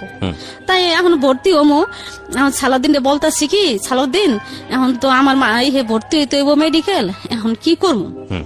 এখন কয় আচ্ছা ঠিক আছে যা একটা করাই যাইবো, মানে ওরকম একটা মাথা করে না, মানে একটা গুরুত্ব Care দেয় করে না আর কি। না, কি আর করে না। না কারণে ও এক সপ্তাহ আগে আমার বাসার থেকে বাবু হয়েছে নভেম্বরের 9 তারিখে, এর আগে এক সপ্তাহ আগে আমার বাসা থেকে বের হয়ে যাইতাছে, সকালবেলা বের হয়ে যাইতাছে। যাওয়ার সময় আমি ওরে পিছর থেকে, আমার অবস্থা তো তখন ভালো না এক সপ্তাহ আগে, তখন আমি পিছর থেকে ওরে জড়াই ধরছি, জড়াই ধরে আমি কাইন্দে দিছি যে সালাউদ্দিন তুমি, আমার মনে হয় কি তোমার তখন মানে ওই সাসপেন্ডে ছিল 2.5 বছর ভাইয়া, বাবু হওয়ার 1 মাস আগে ওর চাকরি হয়েছে আবারও। আচ্ছা, হ্যাঁ আবার হয়েছে, হওয়ার পরে এখন আমার আর ভালো লাগতেছে না, যে এমনি ওই কেমন যেন ওর ভাবসা বেশি একটা ভালো না, আর চাকরি হয়েছে এখন মনে হয় যে সালাউদ্দিন আমার ছেড়ে চলেই যাইব। আচ্ছা, এই ভাইবা মানে ওরে আমি পিছের থেকে জড়াই ধরলাম যে সালাউদ্দিন তুমি কি আমার ছাইরা যাইবা গা, চাকরি হয়েছে তুমি আমার ছাইরা যাও না সালাউদ্দিন, আমার মা নাই, আমার কেউ নাই, আমার কোনো আত্মীয় স্বজন নাই, আমার কে দেখবো এমন সময়। তখন আপনার 5টা বাচ্চা আপনার সঙ্গেই থাকে, আরো পেটে পেটে 2টা মাদ্রাসায় থাকে আর কাজে কামেই থাকে বেশি ওকে। ছেলেটা। পরে বললাম, ও আর কি কোনো মাথা লড়াইলো না ভাইয়া, যে আমি কই যাবো তোরে ছাইরা। আছে না এতটা বছর সংসার করছি ভাইয়া, মাথায় হাত দিয়ে বলতে পারতো যে কেন আমি তোরে ছাইরা যাব। কিছু না বললে ওর জুতা টুতা মুছে দিলাম ভাইয়া, নাস্তা টাস্তা বানাই দিলাম, ও খাইয়া কি করলো আসতে বাইরে গেল, যায় আর আসলো না। পরে আমি এই 9 দিন পরে আমি ভর্তি হমু, সালাউদ্দিনে ফোন দিতেছি যে ভাইয়া আমি তো ভর্তি হমু, আমি কেমনে কি করুম, আমি একলা, আমার তো কেউ নাই তুমি জানো, তাই আমি কি করুম, মানে ও আমার ফোনই রিসিভ করে না। না কারণে একদিন আমার বলতাছি কি যে একদিন ওর বোনের জামাই ফোন দিছে আমারে, ওর বোনের জামাই আর কি ভালো অবস্থা, আর ওরা বেশি একটা অবস্থা ভালো না, 5-6 ভাই খাটে টাকা পয়সা মানে খাইলে ভালো। আচ্ছা, আর ওর বোনের জামাই অবস্থা ভালো, তা ওর বোনের জামাই ওর ফোন দিছে, কবির নাম, বলতেছে কি ফোন দিয়া কয় কে ডালিয়া, আমি কই হ্যাঁ আমি ডালিয়া, কয় আমি আপনি কে, কয় কি আমি কবির। পরে আমি কই কি ব্যাপার ভাইয়া কেমন আছেন, কয় হ্যাঁ ভালো আছি। পরে বলতেছে কি ডালিয়া তোমার একটা কথা, তোমার সাথে কথা বলতে চাই। আমি কই বলেন, কয় কি তোমার তো সালাউদ্দিন ছাইড়ে দিতে চায়। পরে ভাইয়া লাগলো কি আমার সারা শরীরে ঘাম ছুটে গেল। ওর বোনের জামাই মা বোন সবাই ভাবতাছে যে এখন সরকারি চাকরি ছিল না এতদিন, যাই হোক আসিল, এখন সরকারি চাকরি হইতাছে, আমার ছেলে আরো একটা বাচ্চা হইতাছে, ওই বাচ্চারে খাওন টাউন দিব, টাকা পয়সা দিব, আর ওগুলা এখন সবাই মানে চিন্তা ভাবনা করছে আমারে ছাড়াই হালাইব। চাকরি হয়েছে এখন সালাউদ্দিন ও আমারে ছাইড়ে দিব, এই চিন্তা। হ্যাঁ আপনাকে বলছে, তারপর কি হলো?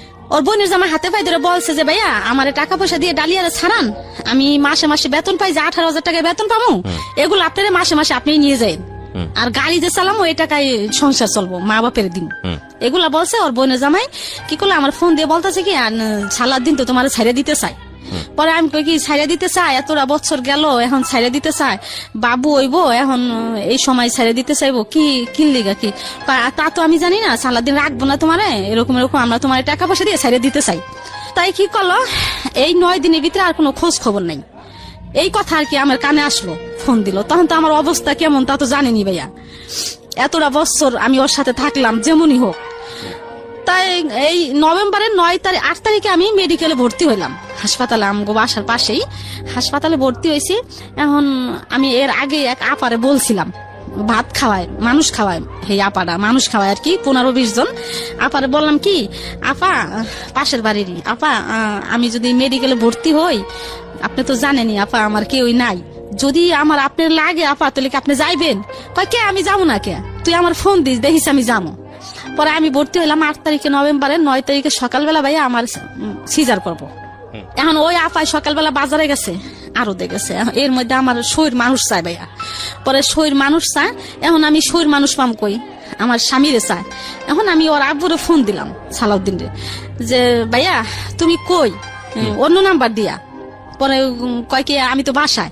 পরে আমি ভাইয়া একটা সই লাগবো ভাইয়া, এখন আমার একটা সই দিয়ে যাও, এখানে তো কেউ নাই, এখন সই কেটা দিয়ে দিব, একটা সই দিয়ে যাও না ভাইয়া। এ কইলাম মতো আমি আইতাছি, কই ভাইয়া ফোনটা অফ করে রাখলো, আমার সাথে কিন্তু কোনো ঝগড়া খাই জানা।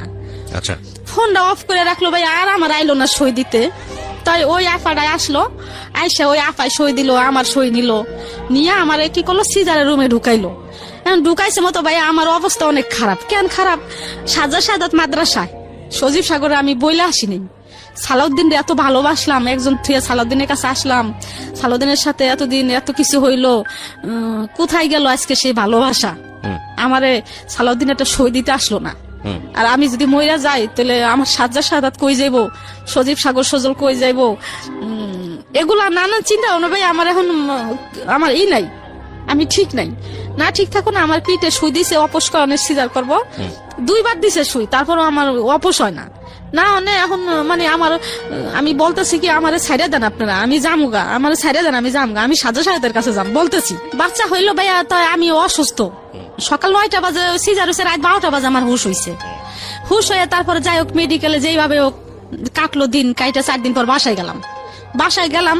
এর মধ্যে সালাউদ্দিনের কোনোই নাই, খবর বার্তা নাই, আসেও না, দেখাও না, ফোনও দেয় না। তারপরে 1 মাস পরে ভাইয়া আমার সেলাই নষ্ট হয়ে গেছে, ওই যে কান্নাকাটি করছি, ওর অফিসে গেছি, হেনে গেছি, আমার ওখানে সেলাই নষ্ট হয়ে গেছে গা, আবার সেলাই করতে হইব। এখন ড্রেসিং করতে আসি ভাইয়া, এখন ওই 2টা ডিউটি স্যার আছে ওই হাসপাতালে, ওই ডিউটি স্যার বলতেছে যে আমি আপনারে মাগনা করে দিব ড্রেসিং। ওই আমার অবস্থা খারাপ, কান্দাকাটি করি, এই জন্য আমার প্রতিদিন ড্রেসিং করে দিত। প্রতিদিন আমি খুবই কান্দাম, কানলে আমার রাগ করতো, কইতো কি আল্লাহ আল্লাহ করেন, এগুলা বলতো। এরকম ড্রেসিং করতে করতে 1 মাস ভরে আমি ড্রেসিংই করলাম ভাইয়া, আমার ঘাও আর শুকাইলো না। বলতেছে যে আপনার ফিরে নতুন করে আবার ই করতে হইব, সিলাই দিতে হইব। এখন আমার মাথা তো খারাপ হয়ে গেছে, নতুন করে সিলাই দিতে হইব, আমার কি অবস্থা হইব। এখন আবার ওইটা খুললো ভাইয়া, খুললে ওই জায়গা পরিষ্কার করে আবার আমার সিলাই দিল। সিলাই দিয়ে যেদিনকে বাসায় গেলাম, আমার ওষুধ লেখা দেয়, আমি তো ওষুধ খাইতে পারি না, টাকা পাবো কোথায় আমি ওষুধ খামো।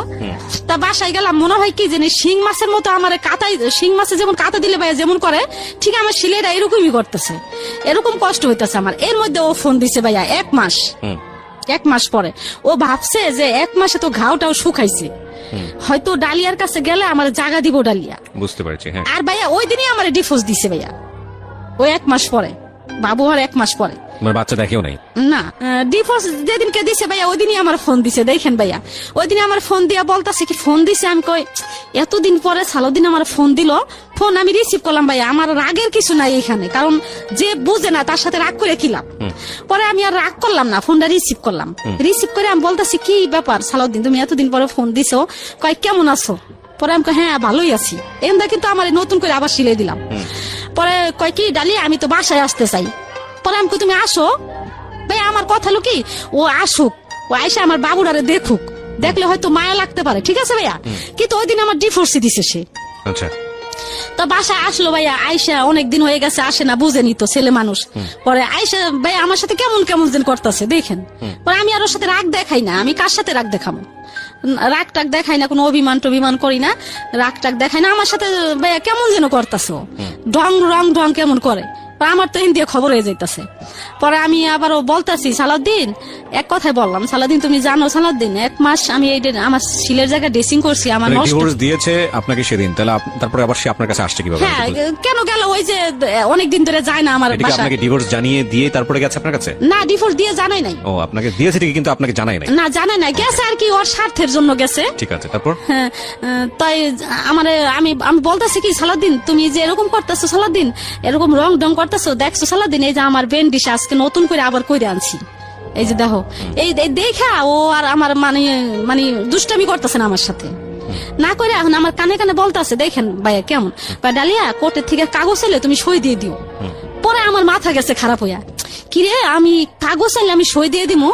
পরে ওই সিলাই অবস্থায় বইসা বললাম, বইসা আমি পাগল হয়ে গেছি, বইসা বলতাছি সালাউদ্দিন তুমি এরকম কাজটা করতে পারলা, তুমি কেমনে করলা সালাউদ্দিন, তোমার মনে কি কিছু কইলো না, আর তোমার কি কিছু অতীত কিছু মনে পড়লো না তোমার, তুমি আমার কেমনে আনছো হাবিব ওইছে, তোমার কিছুই কি মনে পড়লো না সালাউদ্দিন, কি দোষ আমার তো কোনো দোষ নেই, কেন তুমি এরকম করলা সালাউদ্দিন, মানে আমি পাগল হয়ে গেছি মনে হয় কি ভাই, আমি পাগলের মতো করতেছি, ওর কোনো ভাষা নাই, ও চুপচাপ বসে রয়েছে, বসে থাকলে ওরে আবার ভাই আমি জুতা কিনে দিছিলাম, শার্ট বানাই দিছিলাম, ওই জুতা কি করলাম ভাই, আমার ওই সেলাই অবস্থায় জুতা কি করলাম আমি বডি দিয়ে কাইটা ফেলাইলাম, আমার সাথে পারলো না ভাইয়া, ওই জুতা আমি বডি দিয়ে কাইটা 2 ভাগ করলাম, ওই শার্টটা আমি 2 ভাগ করলাম, ছিঁড়া করছি। এখন কি করলো ও ঘরে, ও ভয় পেয়ে গেছে, যে মানুষজন তো একখান হইব।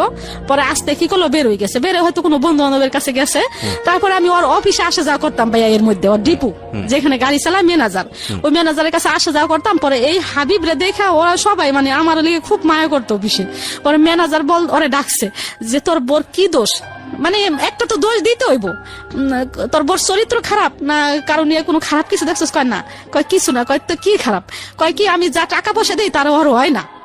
পরে ম্যানেজার বলতেছে যে এগুলা তো সব বউরাই কয়, টাকা পয়সা কোনো বউ করিও না, সব মহিলাগো একটা না একটা ই থাকে, তাই এই জন্য কি তোর বউ ছেড়ে দিবি? তা দেখ রে এরকম এরকম। আচ্ছা, আমি এতদিন ডিটেল আর না যাই, আমি শুধু আপনার কাছ থেকে শর্টকাটে যদি জানি কি হলো এরপরে আপনি ডিভোর্স দেওয়ার পরে কি আপনার সঙ্গে ব্যাক করেছেন, আপনি মেনে নিলেন এটা? হ্যাঁ, নাকি মেনে নিলে বাধ্য হলেন, কি হলো? তবে আমার কি করলো, 3 মাস অফিস থেকে আমার হাবিব রে 5,000 করে টাকা দিল 2 বার। দেওয়ার পরে দ্বিতীয় আবার সালাউদ্দিন আমার ফোন দিয়ে বলতেছে কি যে এর মধ্যে 3.5 মাস আর সালাউদ্দিনের সাথে আমার সাথে সম্পর্ক নাই। যে সালাউদ্দিন ফোন দিয়ে বলতেছে যে ডালিয়া তোমারে আমার ফ্যামিলি থেকে আমি আর কি মামলা করছি এর মধ্যে আর কি। মামলা করে দিয়েছেন? হ্যাঁ, মামলা করছি। মামলা করছি যৌতুক মামলা করছি। আর যৌতুক এবং নারী নির্যাতন যেটা হয় আর কি। হ্যাঁ, খেয়াল করবেন 3টা অ্যাঙ্গেল আছে এই গল্পে। এর ভিতরে আমি থামাই আপনাকে, 3টা অ্যাঙ্গেল প্রিয় শ্রোতা। একটা হচ্ছে ওনার আগের সংসার, ওনার পরের সংসার, দ্বিতীয় অ্যাঙ্গেল, তৃতীয় অ্যাঙ্গেল হচ্ছে মামলা। এই মামলার বিষয়টা এখানে কিভাবে আসলো, মানে এবং যখন সরকারের কাছে আশ্রয় নিতে হচ্ছে এই সমস্যা সমাধানের জন্য, সেই যে আশ্রয় যে যৌতুক এবং নারী নির্যাতন, যৌতুকের প্রসঙ্গ তো এখানে আসেই নাই, মানে পুরো এন্টায়ার গল্পে। এবং নারী নির্যাতনের বিষয়টা কিন্তু আপনার কি গায়ে হাত তুলতো? হ্যাঁ, আমার খুব মারতো। ও মারতো? আমার মায়ের পাগলের মতো মারতো, এই পাশে থেকে মারে ওই পাশে নিত, ওই পাশে থেকে ওই মাসে। এই 8 বছরের সংসারে এত মারতো, তারপর আপনি সংসার করেছেন তার সঙ্গে? হ্যাঁ, আমি সংসার করছি ওই যে একটাই ভাইবা যে আমার কিছু করার ভুল, ভয়ঙ্কর রকমের ভুল। আচ্ছা ঠিক আছে, হ্যাঁ বলেন তারপর। তো আমি মামলা করছি। এখন মামলা ওখানে ও বলতেছে কি ডালিয়া তুমি বাবুরে লইয়া যাই বাইবা, তো এগুলো না করে আমার ফ্যামিলি থেকে তোমার 2 লাখ টাকা দিব, 2 লাখ 2.5 লাখ যাই দেখ তুমি মাইনে নাও। আর আমি তো আছি, আমার সন্তান, আমি তো আর এটা করতেছি না। যদিও সই দিয়ে থাকি তাহলে তো আমি মনের থেকে সই দিব না, সন্তান তো সন্তানই আমার, তাই একটু মাইনে না পরে আমরা মিলবো। তাই ভাইয়া আমি কি করলাম, ওর কথা আমার ভুল হয়ে গেছে বলতেছে, আমার ভুল হয়ে গেছে। আমি ওই ম্যানেজার টেনাজার সবার কথা মতো মামলাটা তুলে নিলেন? হ্যাঁ, না তুলে নিলাম না, ওর উকিলে আমার উকিলে মিলা এই মানে এক জায়গায় বইসা ওই আমারে কি করলো 2.5 লাখ টাকা দিল। বাবুর হাবিবের বাবদ 50,000 টাকা আর আমার কাবিনের 2 লাখ টাকা। পরে দেওয়ার আগে থেকে আমার সাথে ভালো যোগাযোগ শুরু করলো ভাইয়া ওর আব্বু, এই সালাউদ্দিন। ভালো কথাবার্তা বলতেছে, দেওয়ার প্রায় 15-20 দিন আগের থেকে আমার আগের মতো মানে এই বিয়ের আগের মতো কথাবার্তা শুরু করতেছে। এখন আমার বলতেছে কি আমার ভুল হয়ে গেছে ডালিয়া, তাই আমি আবার তোমার জীবনে আসতে চাই, তোমার মা বাপ নাই, হাবিব রেখে রাখবো, এত কষ্ট। পরে ভাই আমি রাজি হইয়া ওরে আবার আমি আনলাম, আইনা পর আবার আমরা কি করলাম, কাবিন কইরা ফিরা ও বলতেছে কি আমার কিছু টাকা টুকা দাও না। ও আমার কাছ থেকে ভাই 1 লাখ টাকা নিল আর 1.5 লাখ টাকা আমার কাছে রইলো। ও আবার টাকা নিয়ে নিয়েছে? হ্যাঁ, 1 লাখ টাকা নিয়ে 1.5 লাখ টাকা আমার কাছে থাকলো। এখন ওই 1 লাখ টাকা নিয়ে ঋণ পিন দিল, একটা অপ্পো সেট টেট কিনলো আমো ঘরে, মানে আমারও টুকটাক কিছু আর কি ভাঙছি ভাইয়া, বুঝছেন কইরা। তারপরে এখন কিছুদিন পরে ভাইয়া আবার শুরু করছে, আবার ওই 1.5 লাখ টাকা চাই ভাইয়া, বুঝছেন। ওই 1.5 লাখ টাকা আমার কথা হলো কি সালাউদ্দিন তো আমার ভালো কিছু দেয় না। দিয়েছেন, তারপরে আর মামলা করেছেন, মামলা তুলে নিয়েছেন টাকার জন্য, উকিলে বলে বসে একটা সমাধান করেছেন। তারপরে সে আপনার কাছে আবার ফিরছে, ফিরে টাকাগুলো যখন আপনার কাছ থেকে নিচ্ছে তখন কি তাকে আবার বিয়ে করেছিলেন? না, করেন না, আবার বিয়ে করছেন। তখন কত টাকা দিন মহল ধরেছেন? 1 লাখ টাকা। 1 লাখ টাকা, আচ্ছা ঠিক আছে। তারপরে ওই 1.5 লাখ টাকা আবার চাইতাছে, পরে 1.5 লাখ টাকা চাইতাছে। এখন আমার কথা কি যে ও তো আর ভালো না, যদি ভালো হইতো 1.5 লাখ টাকা আমার কিডনি বেচও দিতাম। 1 লাখ টাকা দিছি, তা 1.5 লাখ টাকা থাক আমার কাছে, তাই ওই 1.5 লাখ টাকা চায়। আর ভাইয়া আজকে এই মেয়ের সাথে, কালকে ওই মেয়ের সাথে, খুলনা যায় একটা, গোপালগঞ্জ যায় একটা, এই নোয়াখালী যায় একটা, মানে যেই দেশে যাইবো ওই দেশে তার একটা আছে ড্রাইভার, গাড়ি চালায়, ওই দেশে তার একটা না একটা আছে। প্রত্যেকটা মেয়েরে আমি ধরছি আর কি, ওই যে ও তার মোবাইল থেকে ফোন দিয়ে আমি ধরছি। এরকম করতে করতে তো সে আমার এখন মানে ওই 1.5 লাখ টাকাই করে, আমি ওই 1.5 লাখ টাকা দেই না কা। তা আমার কথা যে আমি 1.5 লাখ টাকা দিমু, কারে দিমু? ভালো তো হইতে হইব, আমার সংসারিক হইতে হইব, আমার সংসারিক না আমার হাবিব রে তো দেখতে হইব, হাবিব তো তার সন্তান, আমারে না দেখ তার সন্তান রে সে কি দিব না ভাইয়া? যে আমার একটা সন্তান আছে, আমার সন্তানরে এই আজকে অসুখ হয়, কালকে অসুখ হয়, এই একটা না একটা ভাইয়া হইতেই থাকে। 3 বেলা ভাইয়া, সকাল বিকাল রাত্রে 3 ভাইয়া ফিটার নিয়ে ভাইয়া পিছে পিছে ঘুরে, জামু ফিটার দুধু দে, ফিটার দুধু দে, ফিটার দুধু দে, কান্দাকাটি করে ভাইয়া, ফিটার না হইলে ঘুমায় না। তাই খুব এই বাচ্চাটা নিয়ে আমি খুবই কষ্টে আছি ভাইয়া। আর আমার ওই ছেলেরা আমার খুব ভালোবাসে ভাইয়া, ছেলেরা টাকা পয়সা। লাস্ট কি দাঁড়াইছে? লাস্ট দাঁড়াইছে কি, আমি কিছুদিন আগে আমি মামলাও করছি ভাই, আবার ওর নামে আবার মামলা করছি। আর আমি ওর হেড অফিসে দিছি, এই যে দরখাস্ত দিছি যে আমার এই ব্যাপার, আমার টাকা পয়সা দেয় না একটা ছেলে, এরকম তা ওই দরখাস্তটা এখনো হয় নাই। আপনি ওর অফিস মানে ওকে সরকারি চাকরি করে? হ্যাঁ, সরকারি চাকরি করে। তাহলে ওর আপনি দরখাস্ত দিয়েছেন, প্লাস হচ্ছে আবার মামলাও করেছেন। এখন এই অবস্থায় আপনি ঝুলন্ত অবস্থায় আছেন। আপনার ছেলে মেয়ে সবগুলো এখন আপনার সঙ্গে আছে, মানে 7টা ছেলে আপনার? না, 6টা। তো এই 6টা ছেলে। তো আপনার জীবনে আপনি যে ঘটনাটা আজকে এখানে বললেন, আপনার ভুলটা কি, আপনার অপরাধটা কি? ভুলটা কি ভাইয়া, এটা তো আপনিই বুঝতে পারছেন। আমার মনে হয় না যে আমার কোনো ভুল ভাইয়া, আমার জীবনটা এই ছোট থেকে। আপনার ডেফিনেটলি ভুল আছে, আপনার ডেফিনেটলি ভুল আছে, কিন্তু আপনি যদি মনে না করতে পারেন যে আপনার কোনো ভুল নাই। আমার ভুল, আমি ওই যে কামাল যাই করতো, কামালের কাছ থেকে যদি সালাদিনের কাছে না আসতাম, এটাই আমার ভুল হয়েছে। এটাই এই জায়গাটাই আমি একটু বলতে চাচ্ছি। সেটা হচ্ছে যে একটা মানুষ, দেখেন, আমরা সংসার জীবনটা আসলে অন্যরকম একটা জীবন আমার কাছে যেটা মনে হয়, এবং যারা এখানে শুনছেন তারা বিভিন্ন শ্রেণীর শ্রোতা আছেন। এটা একেবারে প্রান্তিক পর্যায়ের একটা মানুষের গল্প, যার দিন এনে দিন খেতে হয়, জীবনে কিছুই পায়নি সেই অর্থে, কষ্ট করে লেবানন গেছে, সেখান থেকে একটা মানুষের সান্নিধ্য পাওয়া, এবং তারপরে গায়ে গতরে খেটে 5-6টা ছেলে মেয়েকে মানুষ করার চেষ্টা করা, সবকিছু মিলিয়ে একটা অন্যরকম মানুষ। একেবারে আমাদের সমাজের একেবারে নিচু শ্রেণী যদি বলি, তারা একেবারেই প্রথম পর্যায়ে বলতে পারলে আমি যেটা বোঝাচ্ছি যে প্রান্তিক, একেবারে নিচু পর্যায়ের যে শ্রেণীটা আছে সেই শ্রেণীর একজন মানুষ। যদি উঁচু নিচু ভিত্তি নিয়ে আমার যথেষ্ট রকমের দ্বিমত আছে, শুধু বোঝানোর জন্য বলছি। তো আমি যেটা বলতে চাই সেটা হচ্ছে যে এই মানুষটার জীবনটাকে যদি আপনি অ্যানালাইসিস করেন, এরকম ঘটনা আমাদের প্রত্যেকের জীবনে আছে। সবচেয়ে ট্রিকি পয়েন্ট আজকের এই জীবনের পুরো গল্পটাতে, সিক্রেটসে, সেটা হলো, দেখুন, ওনার জীবনের কোনো কিছুই সমস্যা ছিল না। ওনার প্রথম হাজবেন্ডের সমস্যার জায়গাটা যেটা ছিল, উনি যেটা বলছেন যে আমার হাজবেন্ড আমাকে লাভ করতো, ভালোবাসতো, কিন্তু ওর যে খামখেয়ালিপনাগুলো, জুয়া খেলা বা ওর যে সংসারের দিকে মন না দেয়াটা, এটা আমার পছন্দ ছিল না। এবং সবচেয়ে বেশি যেই ল্যাকিংসটা ছিল, আদর যত্ন স্নেহ, যেটা হাজবেন্ডের কাছ থেকে একজন ওয়াইফ প্রত্যাশা করে, ওই জায়গাটায় আরেকজন তৃতীয় পক্ষ চলে এসেছিল। এবং সে তৃতীয় পক্ষটা ছিলেন হচ্ছে ওনার দ্বিতীয় হাজবেন্ড সালাউদ্দিন, যিনি লম্বা একটা সময় নিয়ে ওনার সময়টা ইনভেস্ট করেছেন এনার পেছনে, এবং যেভাবে হোক না কেন তার কাছে নিয়েছেন। এবং সেই সংসার জীবন 8 থেকে 10 বছরের সংসার জীবন, সেখানে বাচ্চা কাচ্চা হয়েছে, কিন্তু শেষ পর্যন্ত সেটা টেকেনি। এখন এখানে কম্পারেটিভ অ্যানালাইসিস যদি আপনি করতে যান, সেক্ষেত্রে হয়তো প্রথম সংসারটাই ভালো ছিল, আপনি সেটাই বলবেন। কিন্তু মূল জায়গাটা যেটা, সেটা হলো যে একজন মানুষের অভাববোধ আছে, শুধু খেয়ে পড়ে থাকাটাই জীবন না। এটা প্রত্যেকটা সংসারই আছে, এটা মেয়ের ক্ষেত্রেও আছে, ছেলের ক্ষেত্রেও আছে। এবং ওই ছেলেটা দিন শেষে তার ওয়াইফের কাছ থেকে একটা এক্সট্রা কেয়ার প্রত্যাশা করে, এবং ওয়াইফও নিশ্চয়ই তার হাজবেন্ডের কাছ থেকে একটা এক্সট্রা কেয়ার প্রত্যাশা করে। এগুলো যখন জমতে অনেক বড় একটা শূন্য জায়গা তৈরি হয়। এটা প্রত্যেকটা সংসার জীবনের জন্যই সত্য। এবং সেই শূন্য জায়গাটাই কেউ একজন যখন এসে দাঁড়ানোর সুযোগ পায়, তখন মন অটোমেটিক্যালি তার দিকে ধাবিত হয়। নইলে দেখুন, যেই লেবাননে গিয়ে ভদ্রমহিলা পরের দিনই বলছিল যে 6 মাসের রাস্তা হলো আমি হেঁটে চলে আসবো বাচ্চাদের জন্য, সেই বাচ্চা কাচ্চাদেরকে ছেড়েও, যদিও সে ছাড়েনি, এক পর্যায়ে গিয়ে ছেড়ে হলেও সে সালাউদ্দিনের হাত ধরে সংসার জীবন, নতুন একটা জীবন শুরু করতে গিয়েছিল। বিকজ সেখানে সে তার ভালোবাসা খুঁজে পেয়েছিল, সেখানে সে স্নেহ খুঁজে পেয়েছিল। কিন্তু এই ভালোবাসা, এই স্নেহ, এসবের জন্যই ঠিকমতো আমরা ডিল করতে পারি না বলেই ভয়ঙ্কর রকমের ভুল সিদ্ধান্ত আমাদের বৈবাহিক জীবনেও আসে, এবং বিবাহোত্তর জীবনেও আসে, এবং বিয়ের আগেও আসে। একটা জিনিস সবসময় যেটা বলি সেটা হচ্ছে, লাভ অবশ্যই এটা সৃষ্টিকর্তা প্রদত্ত চমৎকার একটা জিনিস, অত্যন্ত পাওয়ারফুল একটা জিনিস। কিন্তু এই লাভটাকে যদি আমরা রেসপেক্টের জায়গায় রাখতে না পারি, এই লাভের ইকুয়েশনটা যদি শুধুই ইমোশনাল হয়, সেটার সাথে যোগ বিয়োগে যদি সামাজিকতা এবং আরো যে বিষয়গুলো চলে আসে মানুষের বেঁচে থাকার জন্য, সেগুলো যদি না মেলে, শুধুই প্রেম নিয়ে, শুধুই ইমোশন নিয়ে জীবনের সুখী হওয়া বা সাকসেস রেট আমার মনে হয় খুবই খুবই খুবই কম। কারণ এই ইমোশন বলেন, এই লাভ বলেন, এটা না ওই প্রথম পর্যায়ে যেই ফোর্স নিয়ে থাকে, এটা রূপ পরিবর্তন হয়ে যায়। অফকোর্স আমি রেসপেক্ট রেখেই বলতে চাই, হাজব্যান্ড অ্যান্ড ওয়াইফ বছরের পর বছর সংসার করছেন, কেউ হয়তো কাউকে বার্থডে উইশও করেন না, কেউ হয়তো কারোর জন্য কখনো ফুলও কেনেন না, কেউ হয়তো কারোর জন্য কোনোভাবে স্পেশাল ডে বা ডিনারের আয়োজনও করেন না, তাহলে কি তাদের মধ্যে লাভটা নেই? লাভটা অবশ্যই আছে, কিন্তু লাভটার ইন এ ডিফারেন্ট ওয়ে। লাভটা তখন হয়তো রেসপন্সিবিলিটি হয়ে গেছে, লাভটা তখন হয়তো অন্যরকম একটা ফর্মেটে তার দুজনের মধ্যে ধরা দিয়েছে। এই দুজন মানুষ কখনোই হয়তো বা ওইভাবে অনুভব করেননি যে তাকে স্পেশাল টেক কেয়ার করা উচিত, কিন্তু দেখবেন যে দুজন মানুষকে যখন আপনি আলাদা করে ফেলছেন, তাদের মধ্যে একটা অস্বস্তি শুরু হয়ে গেছে, তাদের মধ্যে একটা মানে মানে প্রচন্ড রকম ভাবে মিস করা শুরু হয়ে গেছে। এই যে নির্ভরতা, যেটা বোঝা যায় না, যেটা এক্সারসাইজের জায়গাটায় আসে না, যেটা বয়ফ্রেন্ড এবং গার্লফ্রেন্ডের ক্ষেত্রে খুব বেশি প্রয়োজন হয়, যেটা হয়তো হাজব্যান্ড ওয়াইফের ক্ষেত্রে একেবারেই প্রয়োজন হয় না, এই জিনিসটা থাকে, এটা ডিফারেন্ট ফর্মেটে চলে যায়। তো আমি কথাটা এই কারণেই বলছি যে যেই ইমোশনের কারণে, যে মানুষটাকে না হলে আপনার চলছে না, যে মানুষটাকে না হলে আপনার জীবনটাকে বৃথা মনে হচ্ছে, এটা একটা মারাত্মক রকমের ইমোশন, খুবই ম্যাচিউর একটা ইমোশন।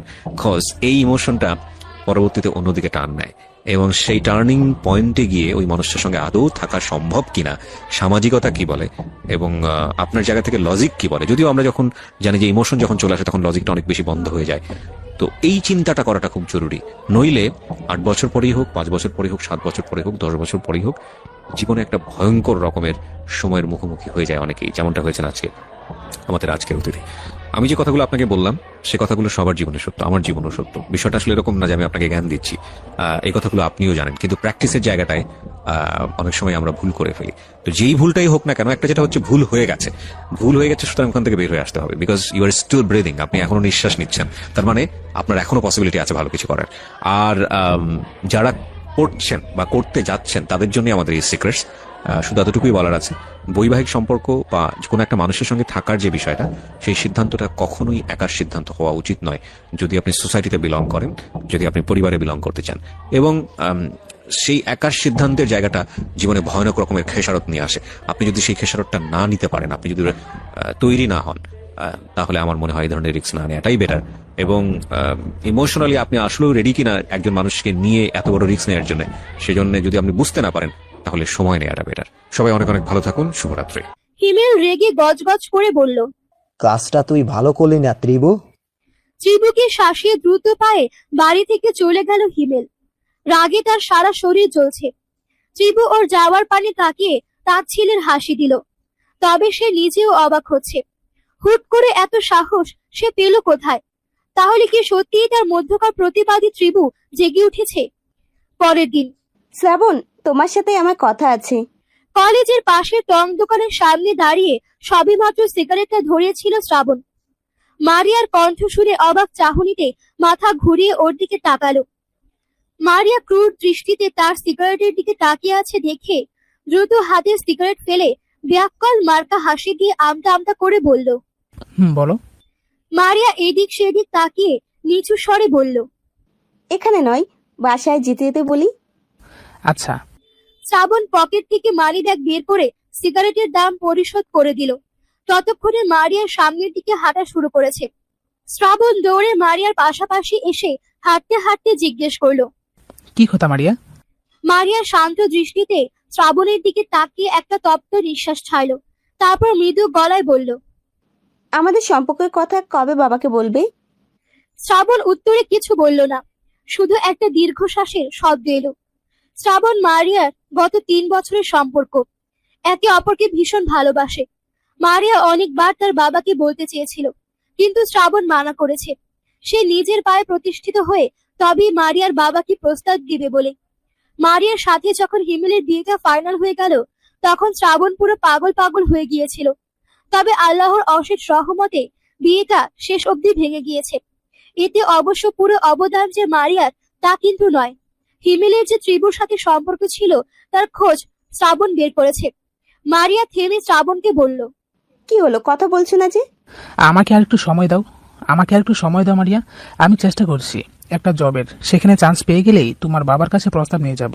তোমার বাবা নিশ্চয়ই কোনো বেকার ছেলের কাছে নিজের একমাত্র মেয়েকে তুলে দিবে না। শ্রাবণের প্রশ্নসূচক বাক্য শুনে মারিয়া আবারও একটা তপ্ত নিঃশ্বাস ছাড়ল। কিছুটা দমে গিয়ে বলল, যত সময়ের দরকার তত সময় নাও শ্রাবণ, তবে শেষ অবধি আমাকে ঠকিও না, তাহলে আমি জিন্দা লাশ হয়ে যাব। এতদিনে এ চিনলে আমায়? মারিয়া একগাল হেসে বলল। আরে সিরিয়াসলি দিচ্ছ কেন? আমি তো এমনিই বললাম। শ্রাবণ নিজের রাগটা নিয়ন্ত্রণ করে বলল, আমার এরকম মজা পছন্দ নয়। আমি জানি, সিগারেট খেতে মানা করেছিলাম। সবসময় খাই না, মাঝে মধ্যে টেনশনে থাকলে একটু আধটু টানি। টুকটাক আরো কথা বলতে বলতে দুজন চলতে লাগলো। হঠাৎ একটা ইটের টুকরোর সাথে হোঁচট খেয়ে মারিয়া নিচে বসে পড়ল। শ্রাবণ কথা বলতে বলতে কিছুটা এগিয়ে এসেছে, সাথে যে মারিয়া নেই সেই খেয়াল তার হলো না। মারিয়া নিচে পড়ে পায়ের দিকে তাকিয়ে খেয়াল করলো চামড়া কিছুটা ছিলে গেছে। তখনই স্বাগতিতে একটা বাইক মারিয়ার সামনে দিয়ে চলে গেল। বাইকের পেছনে থাকা ছেলেটা দ্রুত মারিয়ার মুখের দিকে তরল জাতীয় কিছুটা ছুঁড়ে মারল। এত দ্রুত ঘটনাটা ঘটলো যে মারিয়া কিছু বুঝে উঠতে পারল না। যখন বুঝলো তখন সে গগন বিদারী এক চিৎকার দিয়ে উঠলো। আল্লাহ গো, ঝলে যাচ্ছে, পুড়ে যাচ্ছে। শ্রাবণ, আমাকে বাঁচাও, আমাকে অ্যাসিড মারছে। এক মুহূর্তের জন্য শ্রাবণ হতভম্ব হয়ে গিয়েছিল। যখন তার হুঁশ ফিরল, দৌড়ে পাশের এক দোকান থেকে পানির কলস এনে মারিয়ার মুখের উপর ঢেলে দিল। মারিয়া দুই হাতে গলার কাছটা ধরে দাপড়াচ্ছে। শ্রাবণ দিশেহারা। রাস্তা থেকে নেমে সামনে ডোবা থেকে কলস ভর্তি পানি এনে আবারও মারিয়ার মুখে ঢালতে লাগলো।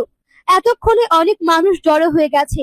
পাশের দুটো দোকানের দোকানিরাও তাদের জগ ও ছোট কলস নিয়ে পানি ভর্তি করে মারিয়ার মুখে ঢালছে। শ্রাবণের থেকে বড় কলসটা নিয়ে একটা মধ্যবয়স্ক লোক বলল, বাজান, তুমি ওর কাছে বহো, আমরা পানি আনতাছি। তুমি পাশে থাকলে ও একটু সাহস পাইব। শ্রাবণ ছড়ো ছড়ো চোখে তার দিকে তাকিয়ে বলল, আচ্ছা চাচা, জলদি পানি নিয়ে আসেন।